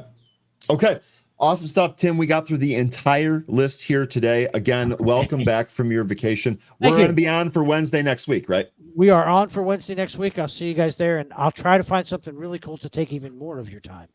Amazing. That's exactly what we're looking for. We're not just about short-term junky scalps here. We will also talk about long-term strategies as well. Tim, can't thank you enough for bringing your expertise to the table. Have a great weekend, boss. Fantastic weekend, guys. Thank you very Thanks, much. Tim. Take care. That is Tim Melvin. All right. Lots of stuff in there. Options, long-term trades, the whole 9 yards. Sorry, stay focused. I let you down there not knowing about the ticker. We'll try and be 2% better for the next time that we do that. But let's go back to trade the pool. Let's see what is moving here. Looks like Wint did try to curl back to the VWAP and got slammed back down to the lower end of that range. We'll see what we got here on Wint. What else did I miss? CVM halted to the downside. MIRA popped to 330. That is kind of hanging out here near that price. I was taking a look at NYCB. They had earnings yesterday and were much lower at the open, and they've kind of recovered since then. So I'm wondering, NYCB looks really interesting as long as it's under 12, because $12 seems to be a breakout spot. RVSN still pushing higher. It's getting closer to $1. RGC, that seems to have put off its halt fest for the time being. RR came back and recaptured VWAP, but is currently beneath it at the moment. NUZE had broken down, and now it is down into the 3 handle. Okay, so it looks like a lot of this stuff has kind of come back down to earth. I'm looking at the SPY here. We're basically still where we were right around the open. A little bit of back and forth, but really nothing to speak of.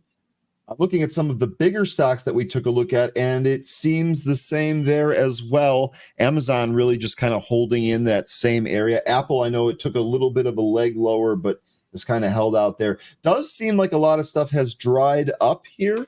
Mm-hmm. That's my read on it. And the SPY had tried to pop out of 544, and it did briefly, and then it just came right back in. We're still going sideways now. So back into a consolidation for SPY. Okay. ASTS, Easy Mike.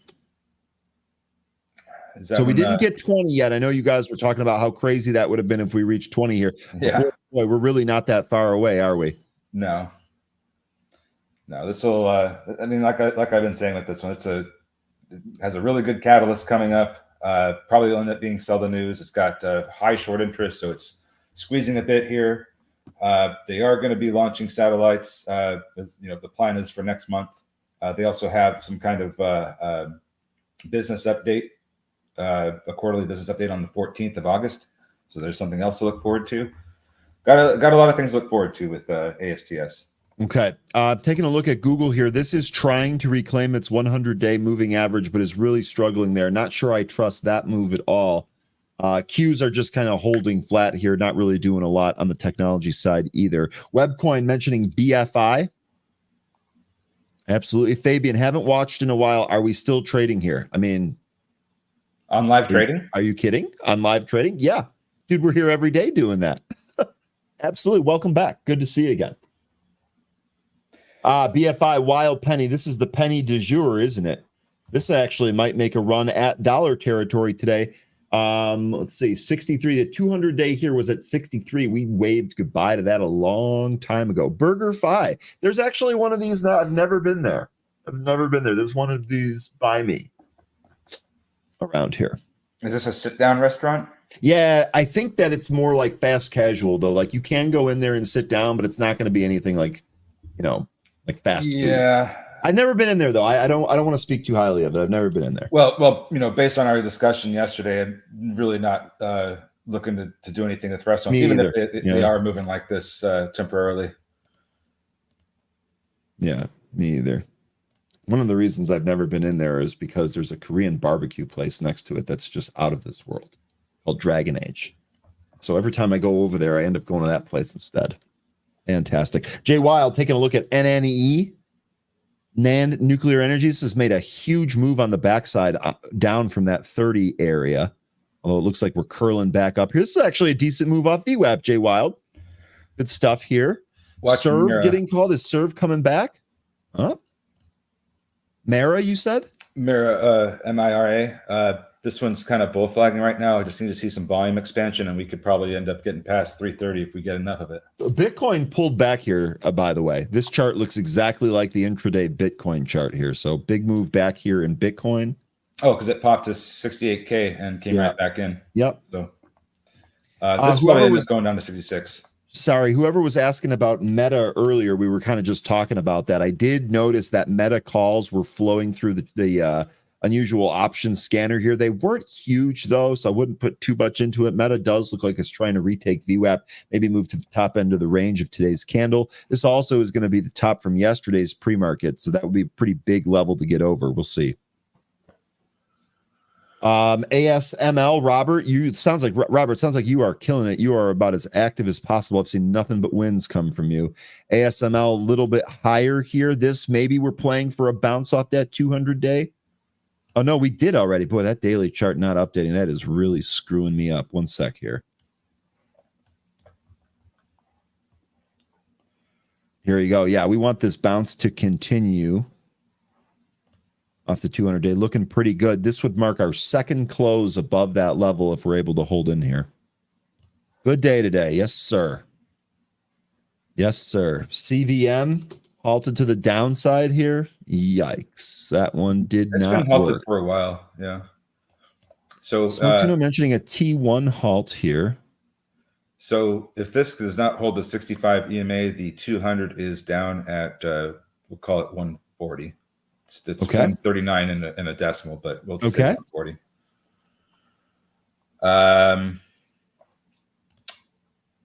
Yeah, it looks like none of these movers that we had this morning are moving that much anymore. Fairchild, I love being rural, but when Ryan gets to talking about restaurants around Chi-Town, I get a yearn for the city. I think that's what you meant there. I will trade with you in a heartbeat. Give me rural, give me space. I don't want to see my neighbors. Oh, man, I would trade that for you in a heartbeat. Key is learning how to cook some of that food at home. That's the secret. Stay focused, taking gains on lows, right? That was the L trade. That was, we talked about that one here. Awesome. Yeah, CRM. Take a look at something here. I've just CRM is still having a hard time getting above its 200. I think this is coming back in some more. CRM.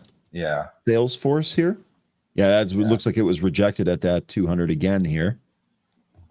Yeah, it would need to have to get above and stay above the 200, but this thing death crossed, so that's an implication that there might be some more downside coming. Yes, indeed. All right, MIRA.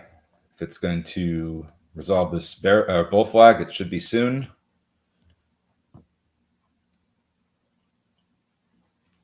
Yeah, you folks. So you folks in rural areas, let me ask you a question. When you folks in rural areas do make it out to a restaurant, whether it's the town over, 2 towns over, or whatever, is there ever a line out the door? Like, do you ever have to wait an hour or an hour and a half to get seated at a restaurant? Let me know, because I'll be honest with you, that is I don't know that I will ever wait for that for the rest of my life. I don't know if I'll ever do that again. Wait an hour to sit down? No chance. No chance I would do that. I don't care if Gordon Ramsay is back there cooking. Ain't no way. We don't eat out. We make it ourselves. That's the better answer, Jay Wild. That's what I'm trying to do more of too. That's actually going to be the play for a lot of people going forward, because it seems like restaurants are really losing their appeal for how expensive they are. Yep. Indeed. Fairchild says never. He never does that, or will never do that. Amanda, SD, is that South Dakota or San Diego? Every quarter for work, and I just DoorDash the tasty stuff. See, that's smart. So you're avoiding even going to the restaurant at all. Have the restaurant bring the food to you, and if you're doing that very infrequently, maybe that delivery charge isn't unpalatable for you. That makes a lot of sense to me.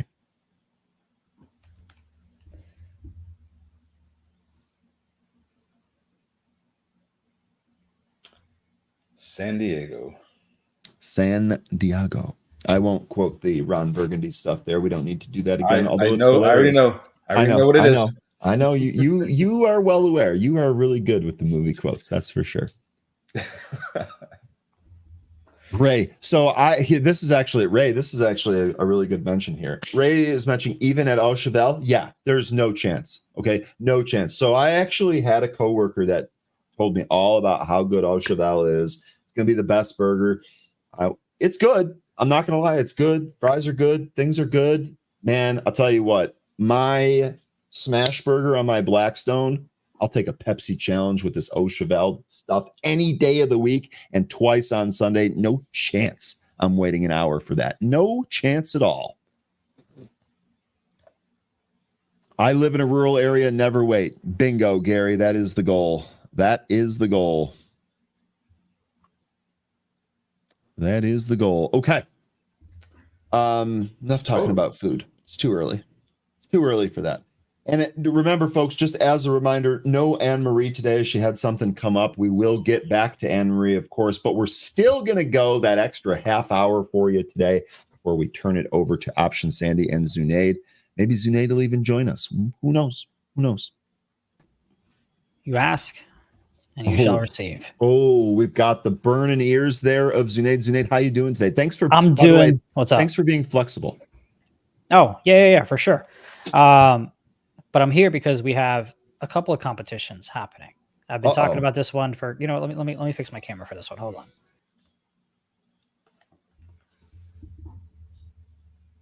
Uh-oh. Yeah, I didn't realize he was going to drop. I thought he was just going to kind of adjust it and come back. Smoke Tuna asking, Ryan, did you see the burger on my Twitter? No, but I'm going to look it up right now. Go ahead, Zunaid.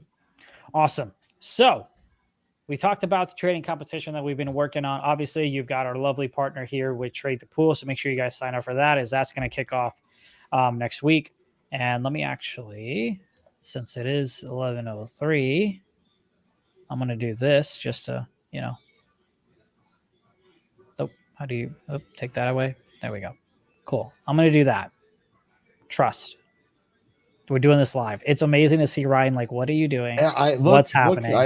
All I wanted to do was say hi as Unit came in and took everything over. So we'll see where this ends up.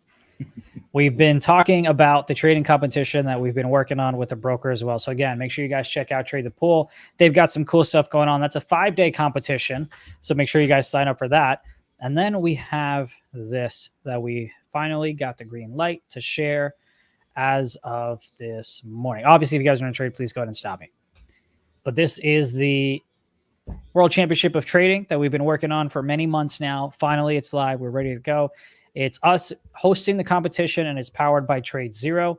The competition itself is going to kick off here in 50 days, but you're able to sign up now. And I just want to quickly kind of go over the prices. I'll post a trailer here in a minute. First, so there's 3 competitions.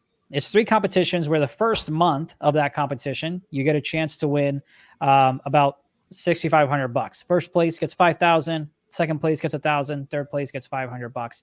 That's the first competition that'll go from September 15th through October 14th. Then the second competition goes from the 15th through the 14th, and you get $10,000 to first place, $2,000 to second place, $1,000 to third place, and of course, there's also other winnings in terms of a lifetime of Benzinga Pro. You also get a tour of the NYSE and a lunch for 2 at the NYSE as well. And then the last one, we ended off with a bang.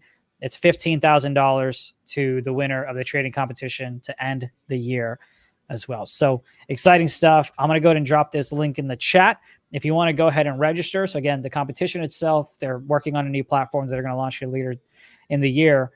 Check it out. Sign up. You can always email me at zunaid@benzinga.com if you have any questions. Matter of fact, there's an email address all the way on the bottom as well. But Ryan, we can finally... This actually helps me start the show that we were talking about as well with Trade Zero that'll start next week. So some exciting stuff. Seems like all things are lining together there. Yes, you can trade options, stocks, you name it. You can go ahead and trade it on that side. And yeah, I think you get a lifetime of Benzinga Pro, and you get a tour of the NYSE if you win. That is a for real prize right there. That's like worth what? $4,000, prize. $5,000, $6,000? I don't know what the value there is. If you called up one of the sales guys right now and you asked for a lifetime, I think they'd start you at 5. There you go. So you get that, and you get 5 G's USD. Now here's a quick thing before I hop off The competition is open to anyone practically in the world. I think there are a few countries that you can't participate just for legal reasons. So anyone can participate in the competition throughout the world. However, to be eligible to win because of competition laws and because of lawyers and all that stuff, you have to live in Canada or the US. So just being transparent and upfront about that. But yeah, man, I'm excited. Should be fun. I wonder if I can win. I'm going to try to win. I don't know if they'll let me though. Okay. You can win. I was going to say, I don't know. I don't know if that's allowed. But we'll have like leaderboards and all that stuff. So it'll be a big campaign. I'm excited for it. Is purchase necessary? Not even a little bit. No. You don't have to put down a credit Free card. entry, Or baby. Let's go. Yeah, free entry for your chance to win $30,000. But yeah, should be fun. Not bad. I mean, I think that if you win, people are going to call shenanigans, though. I think that's probably how that's going to work. So they don't know that I'm a good trader. Come on. Well, not even that. I think that that's just trying to give them a better chance at winning, even if it is small. Does sound like fun, though. I'm with you, Jay Wild. Yeah. Well, yeah, at least we can sign up. Do you have to make a TZ account, I'm guessing? So you're going to use their platform for paper trading. You don't have to deposit any money. Yeah, you don't have to deposit any money. It's kind of like when you are signing up for like a Thinkorswim, to get their charting and things like that. Actually, it's probably less than that. You don't have to put in your social or any of that stuff whatsoever. Okay. But anyway, that's what I just wanted to talk about. But any tickers you guys are looking at before I hop in? I mean, we were looking at a couple here today. It really does. It does look like it kind of slowed down here today. We've been looking at Serve. We had WINT, CREV on our list. We're of course looking at some of the tech stocks that seem to be pulling back a little bit here, but we've been kind of all over the board. How about you? I have not looked at anything this morning because I've been, handling with these meetings and the launch of the competition. But I will say, yeah, you can go ahead and adjust that. Thank you. Let me see here. I don't really see anything much. I think the Tesla 250 short was beautiful, but that was a few days ago when it cracked. But honestly, I'm excited to get back into trading, which I will have to because of this competition. But yeah. Are you just kind of taking a break or being less active? I'm a little bit less active than I normally am. I'm looking to pick that up in the fall though. Yeah, I was definitely taking a bit of a break just because it's hard to kind of, it's summer and it's the day job. It's summer, exactly. 13. That's exactly right. Yeah. It's summer chop. It's low volume. I mean, we were saying yesterday, you really don't feel like you have to, right? If you don't see something, if you don't feel good about something, it's okay. Yeah. You can wait till the setup's there. So I'm with you there. Sometimes a good little mental health break is a really good thing just in general from that. So good stuff. Amen to that. But I will say here, let's take a look at NVIDIA real quick. I'll share my charts. Let me share this tab instead. Put this here. So here's what I've got on NVIDIA. You can see this area. Again, if you just kind of look left, this acted as support many, many times, right? Acted as support, tried to pop up, but it just could not. Then just yesterday, it acted as resistance. I think that was, again, I'm not just saying this because of hindsight, because, when I come back and trade with y'all starting next week a bit, you'll see us execute on the same things. I'm sure you, Ryan, and 13, you guys execute the same things where you see support turning into resistance here. And now we just have to wait and see if this 116 area is going to break or not. Otherwise, I think we can easily retest this 106 on NVIDIA. Of course, next week you have, Apple reporting, AMD, I think, reports next week. Everybody except NVIDIA and the two that reported this week, which were Google and Tesla. Yeah, and it's crazy because mid-August, there's not a lot of companies, and it's like, what the hell? But, yeah, whatever. Yeah, some of them are reporting at the very end of the month of July. I'm a little nervous about Hood reporting. And NVIDIA looks like it's going lower, and we're going to get it. Unless it gets back above its 50-day SMA today, it's going to be its third close beneath that. Yeah, the tech names have me nervous more so than Hood, but yeah. I'm with you on that. Yeah. Well, the reason I said Hood is because your boy still has money in him, and he never pulled out because, anyway. What do you have your what EMA SMA were you mentioning? Where is it? That was the 50-day SMA. Where is it at, like price point wise? That is at 118.86. All right, so about right here. Gotcha. Yeah, the reason for me on Hood is I thought we were looking pretty. I thought we were going to start, hitting this. I should have sold here, but of course I was greedy. It got to my target, but I was like, no, I'm going to hold on to it. And so now I'm, Well, here's the thing, though, on Hood. Hood has kind of a similar setup to what 13 was talking about on NVIDIA. And the reality is that if Hood gets any type of strength over the next 1 or 2 sessions and reclaims that 50, that's actually going to be bullish for your trade, Zunaid. So I think that if I got the 50-day moving average here at 21.95, I think if you recapture that, it's pretty much a sure thing that you're going to go over 22.70. What was the target that you had again? Remind me so I don't screw I had it up. 25, so I missed it by 15 cents, I think. Okay, I didn't sell it. It's on me. But yeah. So once you clear out 22.70, if you have any type of upside momentum, I think your next resistance level is 25 exactly. So I don't want to necessarily say that this is totally over yet, but one of the things that we've been saying for the past 2 weeks, make sure you pay yourself at least with partial of your position when it goes to your spots. Yeah. Just saying. Amen to that. Did I do it? No. But should I have? Hindsight, yes. It seems to me like Hood, when I look at the daily chart, Hood looks like it's going to, it might take a little bit of time, but it's going to go to the 200-day SMA. Well, they've got earnings in less than 2 weeks. So that's honestly what's going to be the biggest mover, right. you know? Yeah, you're right. So they got to knock it out. A huge driver in the near term. When do those calls expire? Like January. So I have time, but yeah. You know, I may have added some like an idiot, but oops, it's all good. It happens. Robert saying that's such an easy mistake to make. Robert, I believe, is referring to the not taking profit that you were talking about. Robert says that's such an easy mistake. I always regret being greedy. Robert, that's actually a really good comment because there have been a number of times where I've had a position and I've thought about it. Do I take partial here? Sometimes I've entered some of these little smaller positions and then it works. And I think to myself, well, should I follow my rules here? And I think, well, no, you reduced your position size. So maybe you should just wait for some more gain, and then it doesn't happen. And then you're like, I should have just followed my rules the whole time. Robert, I've done that more times than I care to admit, to be quite honest with you. Yeah. Robert says, yes, 100. You are a trader, my son.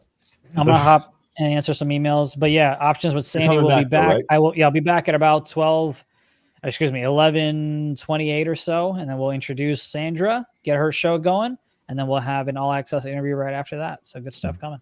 Beautiful. In the meantime, 13 and I will try and make some sense of everything that's going on here. Thanks, Junaid. And by the way, thank you very much for lightening the load for me on Friday, because I would have probably had to read some of those promos for the trading competition. No, Junaid just shows up. He's like, nah, I'll just do it all. Let's go. Nope. I'm excited, man. Should be fun. Oh, here's another thing. You guys ready for this? Since we're talking about, or I guess there are different competitions that are happening, but there's someone who's going to be joining us on August 1st at 3:30.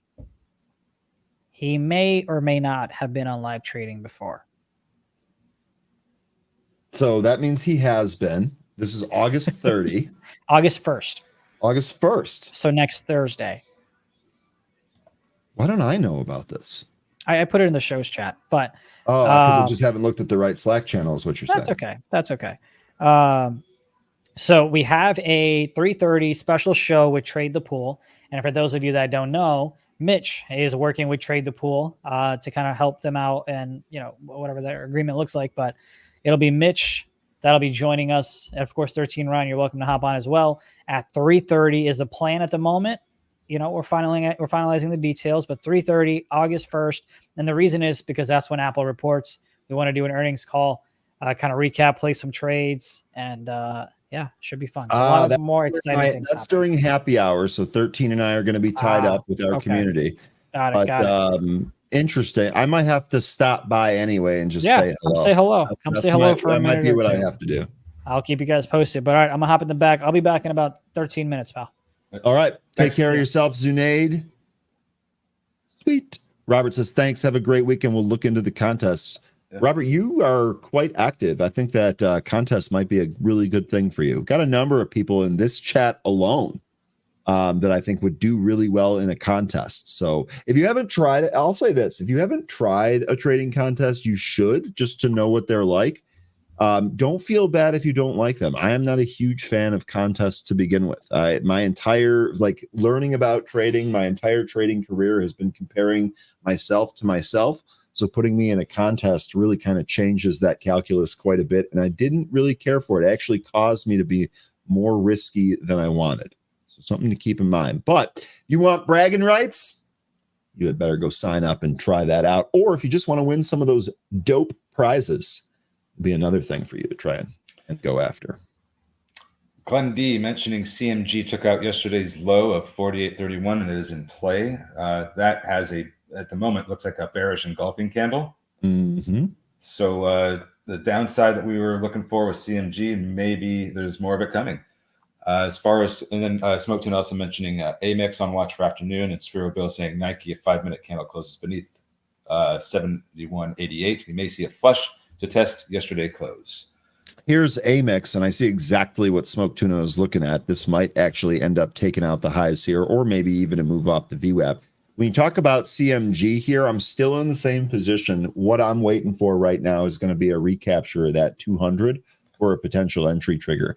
Maybe it doesn't happen soon. I think the sooner it happens, the better we are for a long side trade there. But even if Chipotle consolidates for a little bit here and then moves back up, look at the RSI, 22 on that daily chart on CMG. I think at some point you got to get a bounce here. Yeah, and as far as Amex goes, I was looking at a daily chart, and 145 seems pretty interesting. There's a 50-day SMA there. I would like to see a breakout over that. CLSK being mentioned here. We can roll. We can do some ticker time here for you folks. CLSK, this is actually straight up sideways, and so much so that a lot of these moving averages have really started to converge around this area. To me, the big note here for CLSK, this is one of your favorites, isn't it, 13? Big note here for CLSK. We really want to see this break north of 20. Yeah, I like CLSK as one of the Bitcoin names. When you look at Bitcoin, it's pretty much doing the same thing that CLSK is, and it's just kind of like chopping around into this same channel here between 67 and 68,000. That's just been the play so far today, just between this channel. So it's moving back up to 68. So maybe when it gets up there, it turns around again and comes back down to 67. But okay, I'm not going to make any predictions. Yeah, I'm with you on that one. I actually got stopped out of IREN while we were talking there for a game. I actually watched that one for re-entry real quickly on IREN. Let me go back to that real fast to show you. RR finally breaking out. I'll go to RR next here. For IREN, this is one of the things that I was looking at. I was using a Fibonacci retracement off this recent move to try and figure out where we can safely catch the falling knife. Remember, we have that Bitcoin conference. I think it concludes, tomorrow or 27th? I think it might actually conclude tomorrow. Bitcoin conference going on. This did gap up a little bit here, so I was able to at least get some type of gain on that, but was really looking for more of a move up towards the 20. Uh-oh. Well, hi, folks. I think it's just me now. No, I'll help you out. No worries. Let's go to double box here. That was weird. I can share my charts.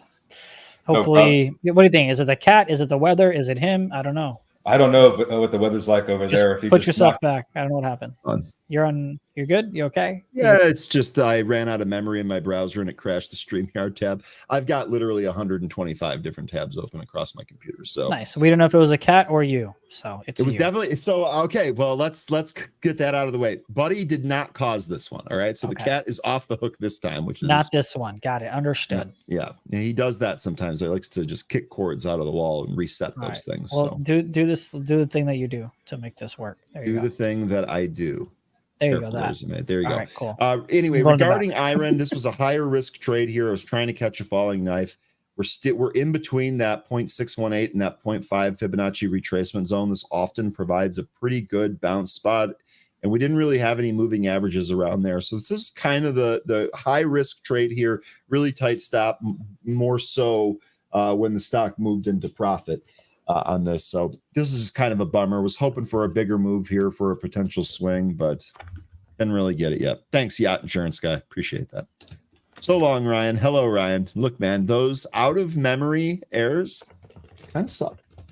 When they crash your entire tab, kind of sucks.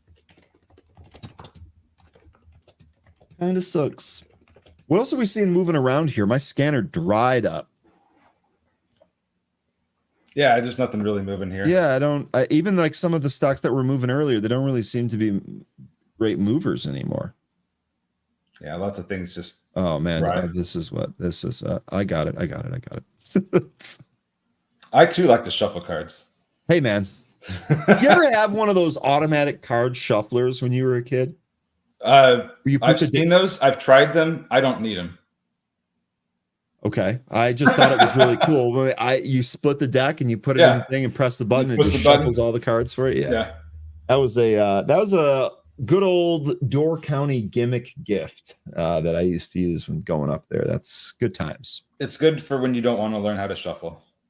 Dell looks terrible. Can you guys get me a bottom? I'm looking for October put after a pullback after back to school. Gotcha. Okay, let me go to a bigger chart here for Dell. We can absolutely do that. RGC is trying to move up to VWAP. It's slow moving at the moment, but it's curling. Okay, there is your RGC. We'll see if we end up getting that. Let's take a look here at Dell. Here's your Dell chart. You already know what I'm going to say. I'll give you a couple of levels here to watch for a potential Dell bounce.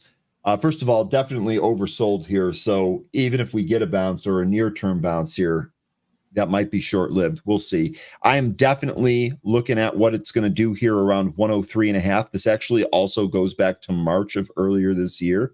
Would be shocked if this didn't at least just kind of dead cat here. I'm not sure I see this going right through this moving average level. And the other thing, though, is that if things get really bad here, maybe we do fill that gap down towards 95. All right. So if you're looking for, what did you say here? You are looking for October put after back to school. Okay. So levels that I would use here. When is back to school? September, August? It's been so long since I've been in. It tends to be between the middle of August to the middle of September is when most schools. So you can kind of. So we're looking at about a month here. Let's just call it that for kind of a round number. We're looking at about a month. Yeah, I mean, I think both these levels, 103.5, 103.5, and then maybe 95, 95.5. Could see those as potential levels. So if you're going to play a put from here, I could see it bouncing off both of those levels. Keep in mind, though, this is oversold, so you might just get kind of a dead cat bounce on that anyway. You got any thoughts or levels here on Dell 13? I do think that a gap fill is coming up. That's going to put it closer to 95. I do think that you're right that if we do get down to about 105, we're close to that 200-day SMA. We could see some support there for the time being, maybe even a small reversal. If it does reverse, then the upside levels would be 114, I guess we'll call it 122, and 127.50. I don't know that we'll even get that high, but I think this is going to be headed down. I think so too.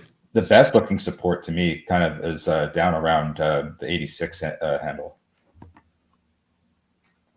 So you're looking at basically the top end of this consolidation area back from the beginning of 24. Yeah. Back from the beginning of this year. That looks better. Yeah. And that would be a big move down there. Oh God, stay focused. Would you ever bring in a sports betting analyst on a Friday for weekend plays?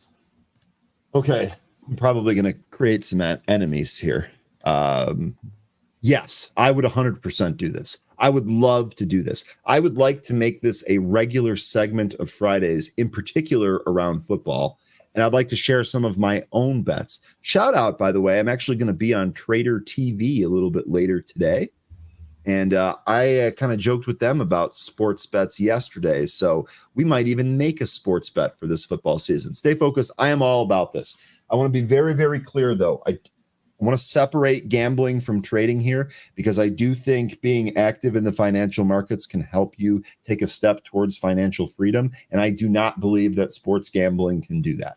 I believe sports gambling is something for fun that you should only do on the side. So if we're going to bring those experts into this field, I want to be very, very clear about where I stand on that. But yes, I'd love to get betting experts on here. Huge amount of overlap with sports and traders, without a doubt.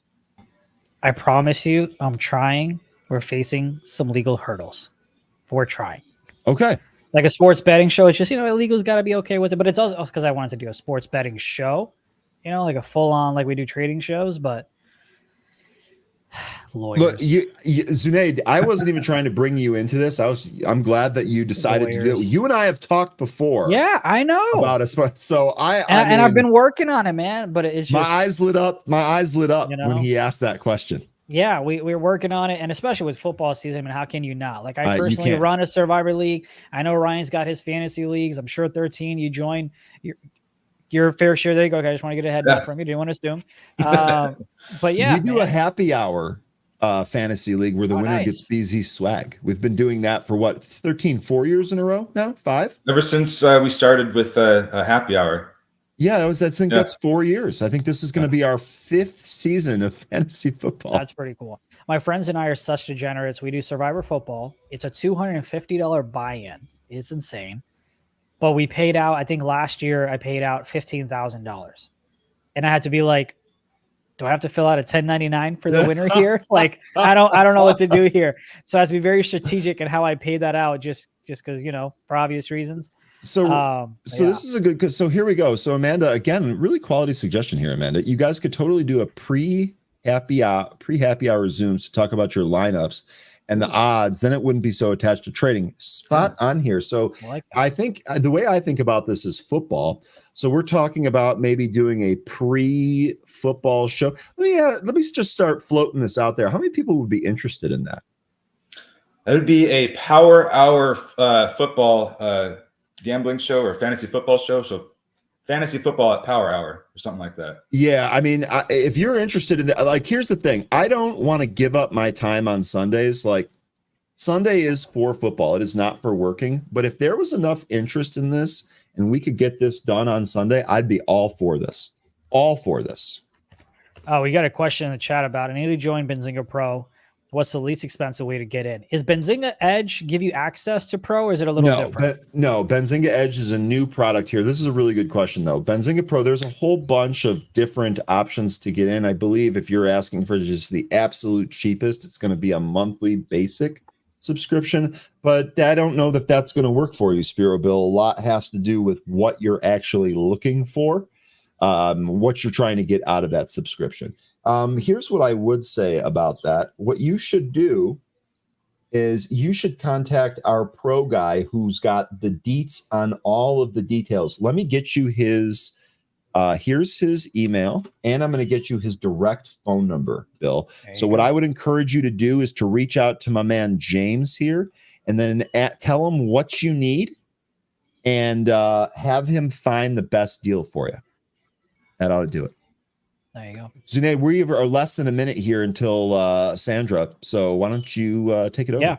Awesome. Sweet. Appreciate you. And again, we're excited for the trading competition. A lot more content to come just based on that. I'll be trading a lot more as well. Matter of fact, I just deposited some money into Trade Zero as well. So we'll be trading some stocks, some options, just like the good old days. Because now I can tell my bosses, hey, we've got the sponsor. I have to be on stream and trade. What do you want me to do? So, you know, whatever I can do to get on screen with Ryan and 13. But appreciate you both. We'll see you next week on Monday. I won't be around. I'm gonna not be here until Wednesday, folks. So I'm sorry. Where are you going? Oh, that's right, Ryan. You told me. I was gonna say, Zunaid, please tell me that you remember. I do remember, and you know, I added yours Friday out of office on mine. I did not add. Yeah, I'll take care of it. So guess what, folks? Next week it's going to be me and Zunaid Monday, Tuesday, and Friday, and me and 13 Wednesday and Thursday. Oh wait, no, seriously. I'll be here on Friday too. I totally screwed this up. See, it's going to be me. Schedule. Zunaid is literally talking while we do that to his phone. It's going to be me and Zunaid on Monday and Tuesday. It's going to be 13 and myself Wednesday and Thursday, and then it's going to be 13 and Zunaid on Friday as I am going on my boys' golf trip. Take care, everybody. See ya. All right, let's get the show on the road. So we had such, you know, you talk about stocks, you talk about options, but of course now we're going to kind of solely focus on options with Sandra. Let me go ahead and put this up. Do I always do it right? Yes, this time I nailed it. Awesome. Sandra, give me a thumbs up. Perfect. How are you? Good morning. Good morning. Good morning. Did you sleep in today? I did. I wish I did. I had my earliest call today was at 9 o'clock, which means I woke up at 8:59. No, I'm kidding. But no, I'm excited to see. I know you kind of had some trades that went profitable. Always appreciate your emails. You and I will connect. The trading competition is launched. I know you sent another email there as well. But that would be fun. I'm going to put up your charts here. Of course, the show is all yours, but I know you're going to yell at me if I don't do this. So, welcome to Trading Options with Sandra. Welcome back, traders. This is Sandra with Trading Made Simple. I'm here to show you short-term proven strategies. People think trading is a one-size-fit-all market. It's not. We live trade and train daily. Let's talk trading. Good morning. Good morning. How's everybody doing today? Well, so let's go over our XOM trade first. And while I'm doing that, if you guys can put in some tickers, we'll cover the major indices as well as some of the Mag 7. So let's do that and see if we can find a trade. It's been really choppy today, but we're, actually got a bullish bounce today. But let's go over last week's trade. So let's see. On Friday, this candle actually wasn't as big as it was when we got together, but it was around the 117 price, and we went for a debit spread. Now that debit spread within a couple days made over 100, and I think it was 45-50% before it took this bounce. So remember what I always do on put debit spreads as well as call debit spreads is it's easy management for me. It's 50%, take some of your profits off the table and let a couple of them run. And so that's exactly what I did. I just took a couple. I think on this trade, I had 5 contracts, just took a couple off when we hit 50% profit, and then let it run until I think it was about 130, 140%. And then removed it and then didn't take a look at it. And you can see that we bounced. And so if we take a look at XOM's, chart on a longer range, you could see, we've been flirting and consolidating around this upper edge. And we have this channel here that it's minding very well. But now that we've done a bounce, we're going to come up here basically and do a double top. And I always say that we're either going to do a double top or we're going to break the top and then go to a previous high. And of course, if we just look left on our chart, you could see that that is about the area of the double top, because we have a top here at the same level, top here at the same level. And really then we'll have to go up here to the 123. So we just took basically a couple day bounce, took it on a Friday. As soon as we got off the air, boom, it went down. And then the next 2 days was nice follow through, took our profits off. And so you can actually just create this type of weekly income flow as you identify just a couple tickers. You don't have to have 10 tickers on.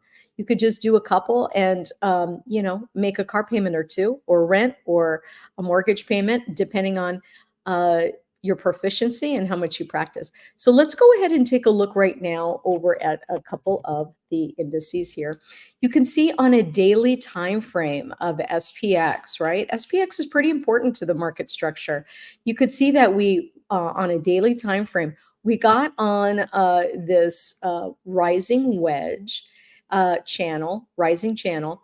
And usually where we have support and resistance, whether it be on a smaller time frame or a larger time frame, always going to have fake outs. So we hit it. We hit it actually 4 days in a row, finally broke through it, and immediately came right back down underneath the 20. And now you can see that we're kind of flirting. Now we're, we have fake outs and we kind of magnate towards those major support and resistance levels, excuse me. And so here we're doing the same thing on the lower end. We took a little bounce today, and you can see where our 20 is. So I do like to use the 20. A lot of people like to use VWAP. You can use, your favorite EMAs or SMAs that you like to use. For me, it's the 20. It's very clear to me that we're, bearish below the 20, and we'll have a trend change and we're bullish above the 20. And so I just make it simple as that, and it works out very cleanly for me based on the way that I look at the charts. And so here you can see what next week's move is on SPX. So if we can actually stay, and look at how it just perfectly aligns with that existing channel that's already there. And I call this the trend pivot indicator on Thinkorswim. I'll put it in the chat box I'll put the URL chat box in the chat box at the end of the segment if you want to use this. It's one of my favorite indicators because it draws those trend pivot lines on all time frames. And so on a 15-minute, you can see that we actually have this gap. Now, we're in a very interesting spot because everyone is waiting to see, you know, are we going to break the 5450 level? That's really kind of where point of control is for SPX right now. And you can see that if we break below this 5431 level, we have this huge gap of 30 points underneath that we're going to fill completely or partially fill. Now, the fact that we have this gap and we have not attempted to fill it, if we can actually break out of this consolidation level, let's call it 5463, we could actually go up to 5480. And you can see where we actually, this red line right here, we dropped off from the weekly expected move. Now, 68% of the time, we actually close within that expected move. If we don't, it really looks bearish for the next following week. It's a very easy way to kind of keep track of the major indices. So as we look at SPX, let's look at the QQQs because right now the Qs are just following suit, but let's look at a daily chart on the Qs.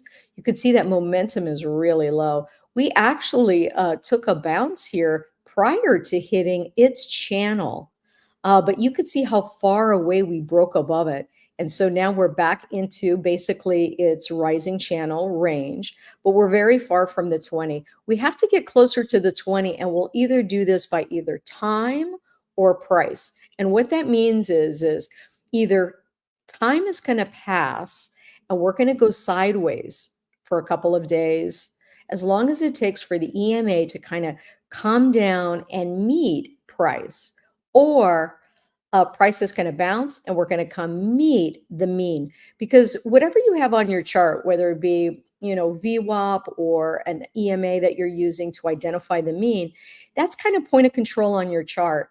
And you can watch the ebb and flow on any time frame and see the exact same thing actually working itself out. And so it's not a lot of time or price where EMA is going to be extremely far away from price. They have to meet because it's the reversion to the mean trade, so to speak, if you've ever heard that. And so with that, I just use the 20 as the reversion to the mean and say, oh, you know what? We're really far away from the mean. Price has to either come meet it or we're going to go sideways. And as time passes, the mean, in this case, my EMA, is going to come down farther and farther until it gets closer to it. And then the cycle of energy starts back up again. Now, when we talk about the cycle of energy, we're talking about momentum. And momentum really drives price. And you can see where momentum, if we look here when we broke our zero line, and we look here up at the chart for the QQQs, you can see when momentum broke that zero line, how we kind of flushed to the downside. And you can see where, you know, okay, we did a little bounce here. What did we do here? We did a little bounce. It's not the opposite way around, even though this indicator is down below. It's either it's because the momentum actually drives price. And you can actually see divergences with that as well. So here you could see that we drove right back down and we're coming back over to the 100 line here. So we may end up, and you can see next week for the Qs, we have a weekly expected high of around 472, a weekly expected low around 451, 52. And that will make it right on top of that rising wedge line. It's you would think it's a coincidence, but it's not. It's called really just confirmation.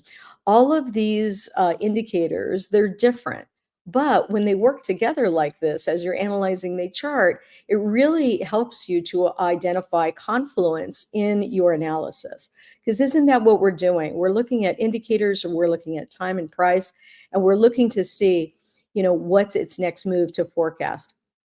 So as we look at a smaller chart now, you could see that today we gapped up, we hit that 20, and is it going to act as resistance or support? Right now it's acting as resistance. We keep toying with it because there's always fake outs where support and resistance are. until price finally figures out, does it want to go higher? So we really need price to go higher on a 15-minute so that we could be above this EMA. And when we rise above it is actually when we're going to see a trend change, because the trend so far has been lower, hasn't it? If we look at a day chart, the trend has been lower. And so as you start looking at a smaller time frame, you can see that we're still underneath that 20. And on a 15 is pretty major. You know, we do intraday trading on, 1, 5, 15 minute. And so you could see the 1 minute popped above the 20. So now we need actually, that was a 5 minute. And now we actually need on a 15 for price to pop above and stay above.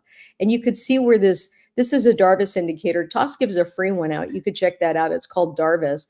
And this just shows you on any time frame where consolidation is. Now, if you're a person that just hates to trade in consolidation and you're a scalper, this is a great tool for you because it's going to show you where there's consolidation and you could just stay out of it. You could stay out of it until it actually breaks above it or breaks below it. Oftentimes, when we have a gap like this, I really enjoy playing the gaps. And so you're really looking for a break above today's low, a break below today's low, to get a further continuation of that gap fill. We only did a little bit of it, didn't we? But really didn't mess around with the Qs. And you can see the Qs are gaining momentum right now. We just passed the 0 line on a 15-minute chart. Could this be a trend change if we stay above that EMA? We'll have to watch it. Right now, I was looking at Gamma. Let's take a look at, by the way, that's SPY and QQQ, but let's take a look at Dow Jones really quick. Dow Jones, you can see that as far as sector rotation is concerned, right? We talked about this as it was happening a couple weeks back, and you could really see how the sectors were changing. You had the DIA and IWM that were always kind of weak comparably to SPX and the QQQs. And then all of a sudden it flipped, right? And then there was a moment in time, I think it was when CrowdStrike, when they had their incident with their software not meshing with Microsoft, all of a sudden, you can kind of see, oh boy, is CrowdStrike too big to fail kind of a thing where we have one IT company really controlling, 50% of Fortune 500 companies, intricate software, including airlines and banks. That's a little frightening to think about. And then you saw all of the sectors go down. And that's what we talked about last Friday. Every single sector was going down. And so that can kind of help you, again, forecast your trades, or at least give you confluence in what you're identifying on the charts. So here now we can see the same thing where we have SPX and QQQs. We did gap up, but going sideways throughout the day. And then what do we have with the DIA? DIA not only gaps up, but this is called a gap and go. We broke above, well, actually, here's the gap from yesterday, right? So not only did we have a gap up today, but we broke above yesterday's gap. And what are we doing? We're going. We call this a gap and go. Totally bullish momentum going on here for DIA, and it's sticking around. Look at how it's going sideways. It doesn't want to break 0 anytime soon here. If we look at a 5 minute, still bullish. We're looking at, and what do I have to do when I say that? All I got to do is look at my 20. Prices above 20, it's an easy look-see. Prices above the 15, prices above an hourly, and then let's take a look at the daily. Prices above the daily on the DIA. If you're looking for specific stocks and you just like to go long because maybe you can only buy stocks, you're not into options, look at the basket of stocks that are in the DIA. You can Google that. It's pretty simple. All right, and then IWM. Let's take a look at IWM. IWM is up a couple bucks. And you can see that on here on a daily, we're above the 20 easy. Let's go backwards here.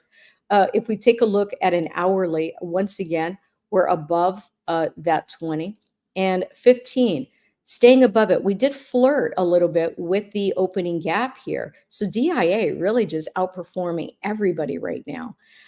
So if you're looking to buy some basket of stocks, or you're looking to, if you just like to go long calls as an example, look for the momentum in that basket. That's where you're going to get your biggest bang for the buck right now, as these ones are not as progressive. And then where's our 5 minute? Okay, we were on a 5 minute. And of course, we're vacillating on top of the 20, which again is a fake out zone because it acts as support and resistance. Right now, it looks like it wants to go sideways. So let's take a look at some of the heavy hitters that we typically take a look at. NVIDIA, we gapped up and immediately came down. We filled the gap. And what do? We call this kind of a gap and crap. We fill the gap and then we turn around and go back to the direction that we were typically in. We opened up in the higher direction, so we're heading back above there.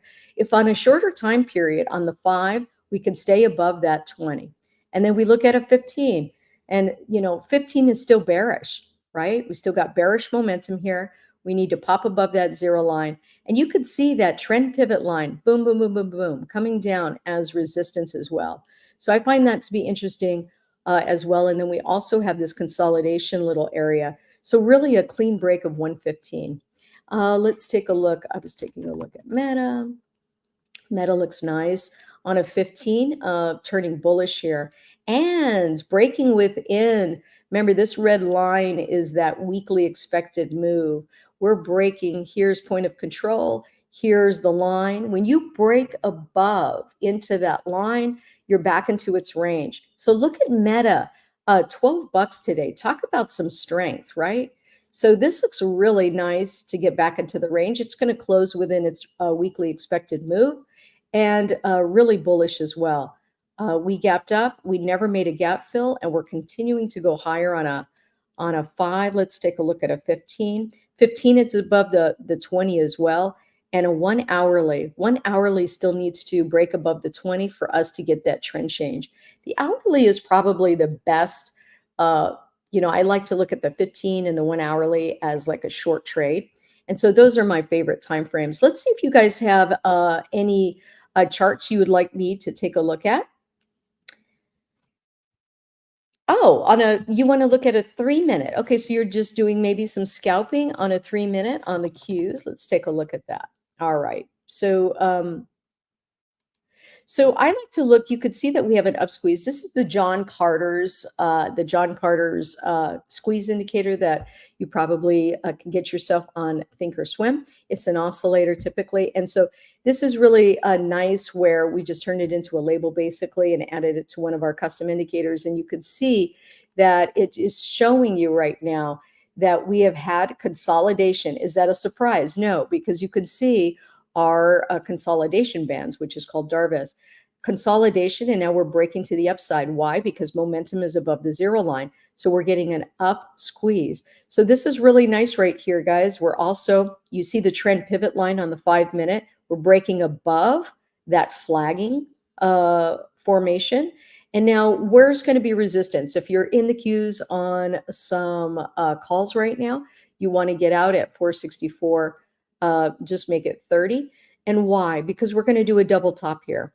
We're going to do a double top, and either we do a double top and revert back down, or we're going to break the top and break out to its next level, which is right over here at 467. I don't typically use a 3 minute, but let me go over here and change this really quick to a 3 minute and take a look. All right, so not much different. You can see the flagging formation here, actually this triangle, and we broke above it. We're breaking above the 20. And right now we're actually hitting the last 3 minute pivot high, which is this 463.35 level.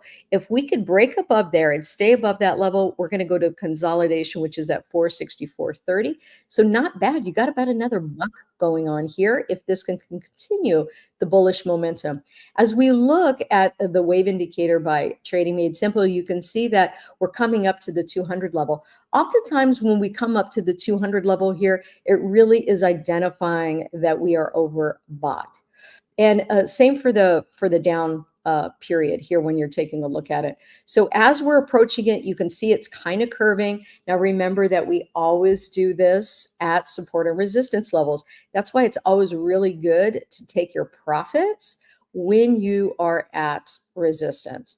When you see resistance coming up, take your profit because you get more money out of your contract as you're rising versus as a pause right here. And that's exactly what price is doing right here on a 3 minute, guys. If we were scalping this, I would have told you to take your money as you're approaching that 460, 30 level. And even though it hit 37, I say get out at 30 because your premium is beefed up right before you hit it.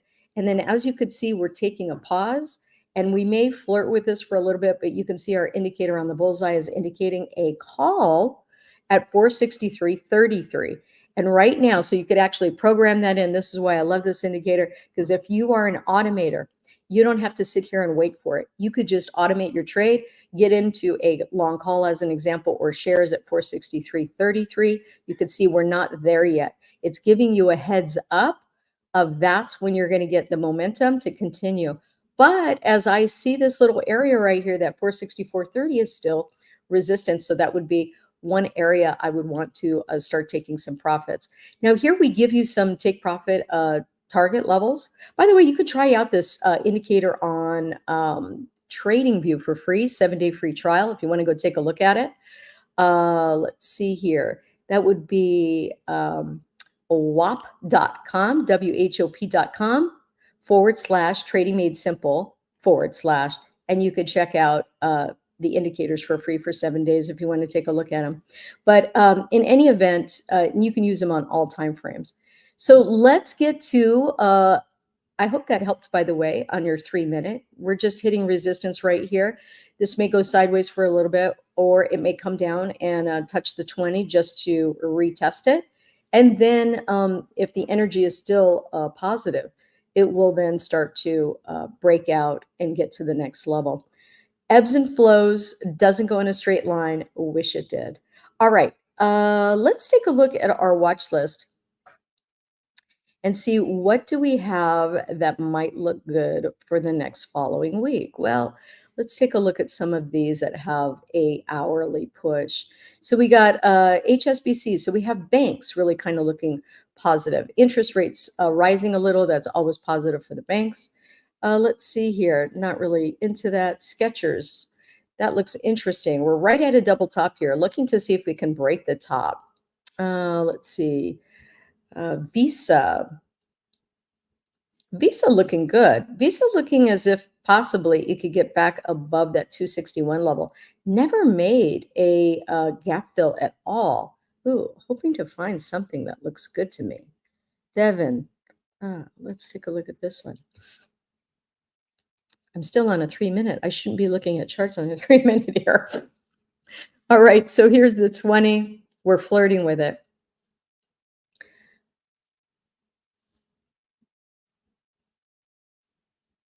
Boy, this could go either way on love. Look at it on a smaller time frame. It's bearish on a daily. It's coming right up to support right here. Momentum is looking weak right here, but we don't have a lot of room. I mean, it's only about $1. Looking for something a little bit better. Let me see. Nothing there. Oh, really nothing anywhere, to be quite honest with you. Not really liking the pickings. Let's take a look at let me change this. What do I have this on?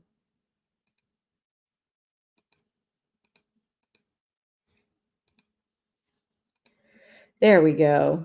Oh, that's looking better. Okay, coming up here, staying above here. That doesn't look bad on an hourly chart on Visa. Visa doing good, having a nice little bounce today. And looks like Visa could get right back up to the 20, which is 262. It's still on a long term, though. It's still bearish. What we're doing is we've had a bearish trend. And what we're doing is we're just bouncing and coming back into the trend. So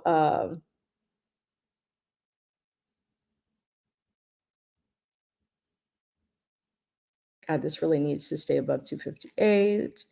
Let's see if we have anything here. Which one should we get into? I don't even know First Horizon Bank. First Horizon looked good. Why? Because it was above the 1 hour 20. So it was making a trend change. Here's one. Okay, Wells Fargo. I know.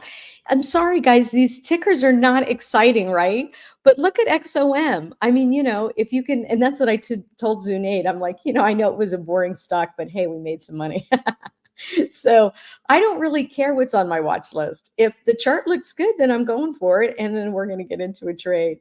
So let's see. This one looks like too, like, boy, really not liking anything. Devin, this actually looks good for a continuation on the downside. Exact Science, Exas, is that what that is? Shoot, let's look at Devin. I've never really traded that one before, though I do like it. Let's take a look at the, no. Let's look at Devin, energy. Energy just bounced. Looks weak here on momentum. Underneath the 20. Staying underneath that little line right there. Let's take a look at, it may just came up to resistance and now is ready to go back down below. Looks like on a smaller time frame though, on a 15. Shoot, I really don't like anything going on here. ASML, Wells Fargo. Wells Fargo's so close to a double top here on a 15. It could maybe go to 540. You know, we're kind of in like a weird no man's land right here. Like nothing really looks great. Let's take a look at, no. What I like to see is stocks that are already bullish that also broke above their pre-market high. This really talks about just continuation of positive energy. This actually looks good, but again, it's close to a double top as well. All right, guys, I'm going to go for a CVX, and this is another gas name. So we shorted this last week, but this week I think what we're going to do is we're actually going to take it long. So let's go. We only have a couple minutes. Let's go over to our trade tab and take next Friday. Do I already have this? Maybe I already have this, guys. Looks like I have a call on this. Maybe this is a vertical. Let's see what I got here. I might be just in a long call. I'm going to take a vertical on this. Let me see if there's another one.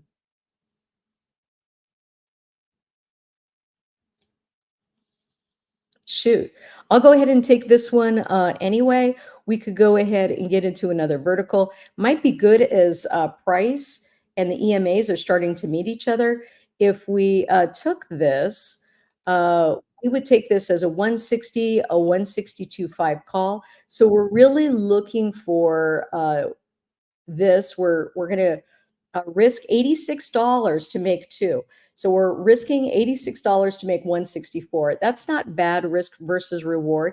It also gives us time for it to work out. I really like this trade right here. And for this, we're going to go ahead and take some of these as well. I'm going to try to get in for it as 89. And then we'll go from there. And really, I'm starting to, I like this. The chart already is in a long position. We took gas XOM as a short last week only because it was just doing a reversion to the mean. It did the reversion to the mean, and now it's actually showing on a lot of important time levels like the 15 and the 1 hour, especially for a short trade. And then on a daily, you could see that it came down and just touched the 20, the reversion to the mean again. And I think it has enough oomph to possibly get to the 164 area on a day chart. If it could stay above the 20 going into next week, we could see a nice little run up to earnings here. So I actually like this. I think this might be good for a little profit. Remember, 50% profit, 50% loss is an easy management. Take a little bit off of your trade at the 50% level if the time periods still look good. Remember, we make our decisions on the day, 1 hour and 15. And so really what you want to do is just say, it's looking bearish all of a sudden on a 15.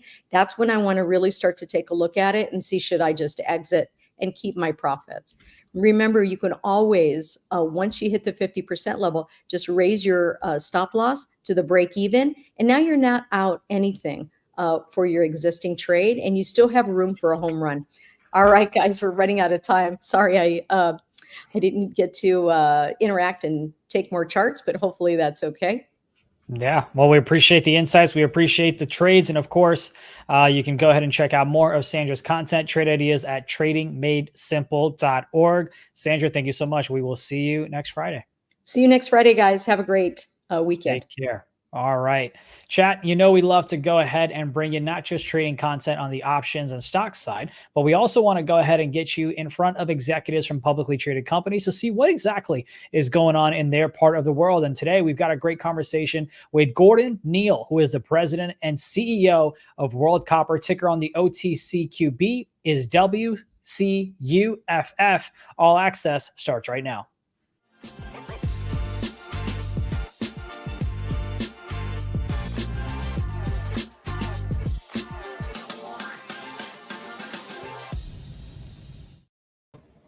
Gordon, good morning, good afternoon, good evening, depending on what part of the world you're in. But thank you so much for joining us here today.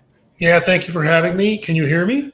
I hear you loud and clear, and I'm Great. excited to have the conversation. But for the folks at home that might not be familiar with your company, give us a brief overview. What is it that you do? Well, we are a copper in America made by Americans for Americans. We are World Copper. We have the Zonia project in Arizona. Zonia is in the Yavapai province. And we actually are looking at starting up our operation in the next couple of years. However, we have copper and more copper than we can count at Zonia. It's really exciting for us. The United States needs copper to compete against China and to build its electric vehicles, to build its wind turbines, and its solar panels. We are going to meet some of that demand. You know, so much of my growing up was, hey, if you want to get inexpensive labor, you go overseas. What advantages do we have by mining it in the U.S.? Well, the advantage we have in the U.S. is that Arizona is the largest copper producing state in the United States. It's number 7 on the Fraser Index, which is very high. We can probably produce. We've got 1 billion pounds of copper at Zonia. We could produce 100 million pounds a year at Zonia, and we can do it economically because we're on private land. We have power on site, we have water on site, and the strip ratio is 1-to-1, so it's ready. It's basically the ore is sticking out of the ground. That mitigates any kind of labor costs that you're sort of comparing in China. This project is ready to go, and the fact that everything's ready to come out of the ground makes it cheaper. Is there anything else that's unique about the Zonia project, that our viewers should know about? Yeah, there is a unique aspect of it. We actually just discovered that there's 7 million tons, or about 50 million pounds of copper that sits right on top of our leach pads. It means the previous owner, this was a previous mine, so the previous owner actually brought ore out of the pit, crushed it, put it on the leach pads, but he ran out of money. And so this metal is sitting on top of the leach pad, which means that all we have to do is to move it from the old leach pads onto new leach pads and process it, which means I can get probably at $4 copper, $200 million in cash before I even get into production. So that's a really big plus for World Copper and for Zonia. Yeah, especially with the amount that you have there. Let's talk about the ESG efforts and how you can ensure that your mining practices are environmentally friendly, because that's what so many people are focused on when it comes to drilling and other aspects of our world. Yeah, good question. We are an oxide deposit, so just de facto, we don't have a smelter that smelts the product, and we don't have a concentrator which creates deleterious or bad materials. We basically use what's called an SXEW, solvent extraction electrowinning system. So it is more environmental, lower footprint, lower cost. We use very little materials that could hurt the environment. Additionally, we're looking at going at net zero. So that means we're looking at powering the project with solar panels and using either electric vehicles, trucks, and haulers and shovels to take the material out of the pit. So we are looking at being environmental. We already are environmental by the fact that we use an SXEW process, but we're actually looking at augmenting that by adding those other features of solar power and electric vehicles. Now so many of these ideas are great. They sound good on paper. The execution is where it kind of comes into play, led by the team that you have. So what kind of experience does your leadership team have to make sure that this goes seamlessly as you're expecting? So my head of technical is a guy named Derek White. Derek had built the Sierra Gorda copper mine in Chile. He built the Carlotta copper mine in Arizona. That's an SXEW mine. He built the Frankie mine in BC, and he built the Premier mine. He's recently just turned that on in British Columbia. Joe Phillips is also my co-head of technical. He's built 11 copper mines in 14 different countries. I've been in this business since the early 2000s.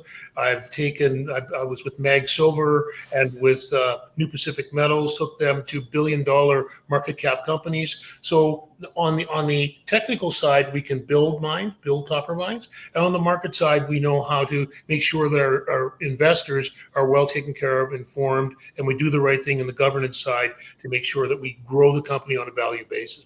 I want to talk about global expansion and the assets that you might be able to get from there. But I don't know if I asked you, Zonia project, do we have an estimated value on that? Or is that the 7 million that you had mentioned, or was that how much you had? No, the 7 million I was talking about was 7 million tons of ore on the right. beds.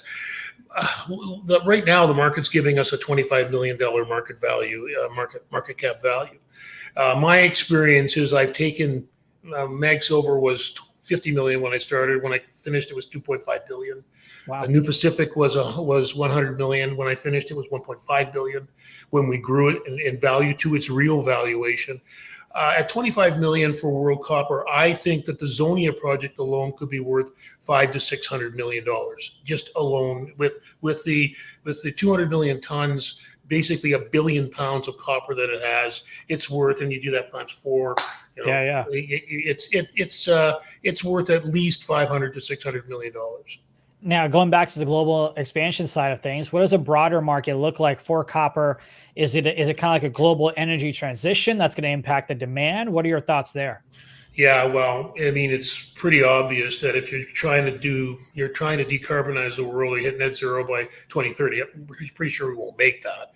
Yeah. 2050 is another question, but to get there, we need so much copper, and you need lithium, but you need copper as well to get there. We don't have enough. We don't have enough mines right now that are going into production to produce even a tenth of what we need. That's why Zonia is important. We are 1 billion pounds rather than 3 billion pounds. Yeah. But we can get this thing into production in 3 to 4 years. So that's the main thing. There's a deficit. You need to take care of it quickly. Smaller, more nimble projects like Zonia are what the world needs right now to get the copper online. All right. Well, hey, look, I appreciate the conversation, but before we kind of wrap things up, was there anything else that I missed to bring up that you wanted to let our viewers know about? No, other than the fact that my wife's a little worried because I'm getting out of bed at 5:30 in the morning because I'm so excited about getting this thing into production. We have a real chance here to make an impact on the copper market with Zonia, and we're working hard, and we will get the project, and our shareholders will benefit from the work that we're going to be doing, putting this into production. Well, I know we've got a mining webinar later on in August. We hope you'll be joining us there. But Gordon, thank you so much for your conversation here today. I appreciate your time. Thank you, Nick. Absolutely. And chat, thank you again as well. But that was Gordon Neal, who is the president and CEO of World Copper. Ticker on the OTCQB is WCUFF. And as always, energy and copper, those are things that are kind of in the conversation right now because people are looking to diversify and have different attractions to what's happening in the world. And of course, this is one of the ways that you can go ahead and play it as well. We hope you enjoyed the conversation, and we thank you for watching All Access.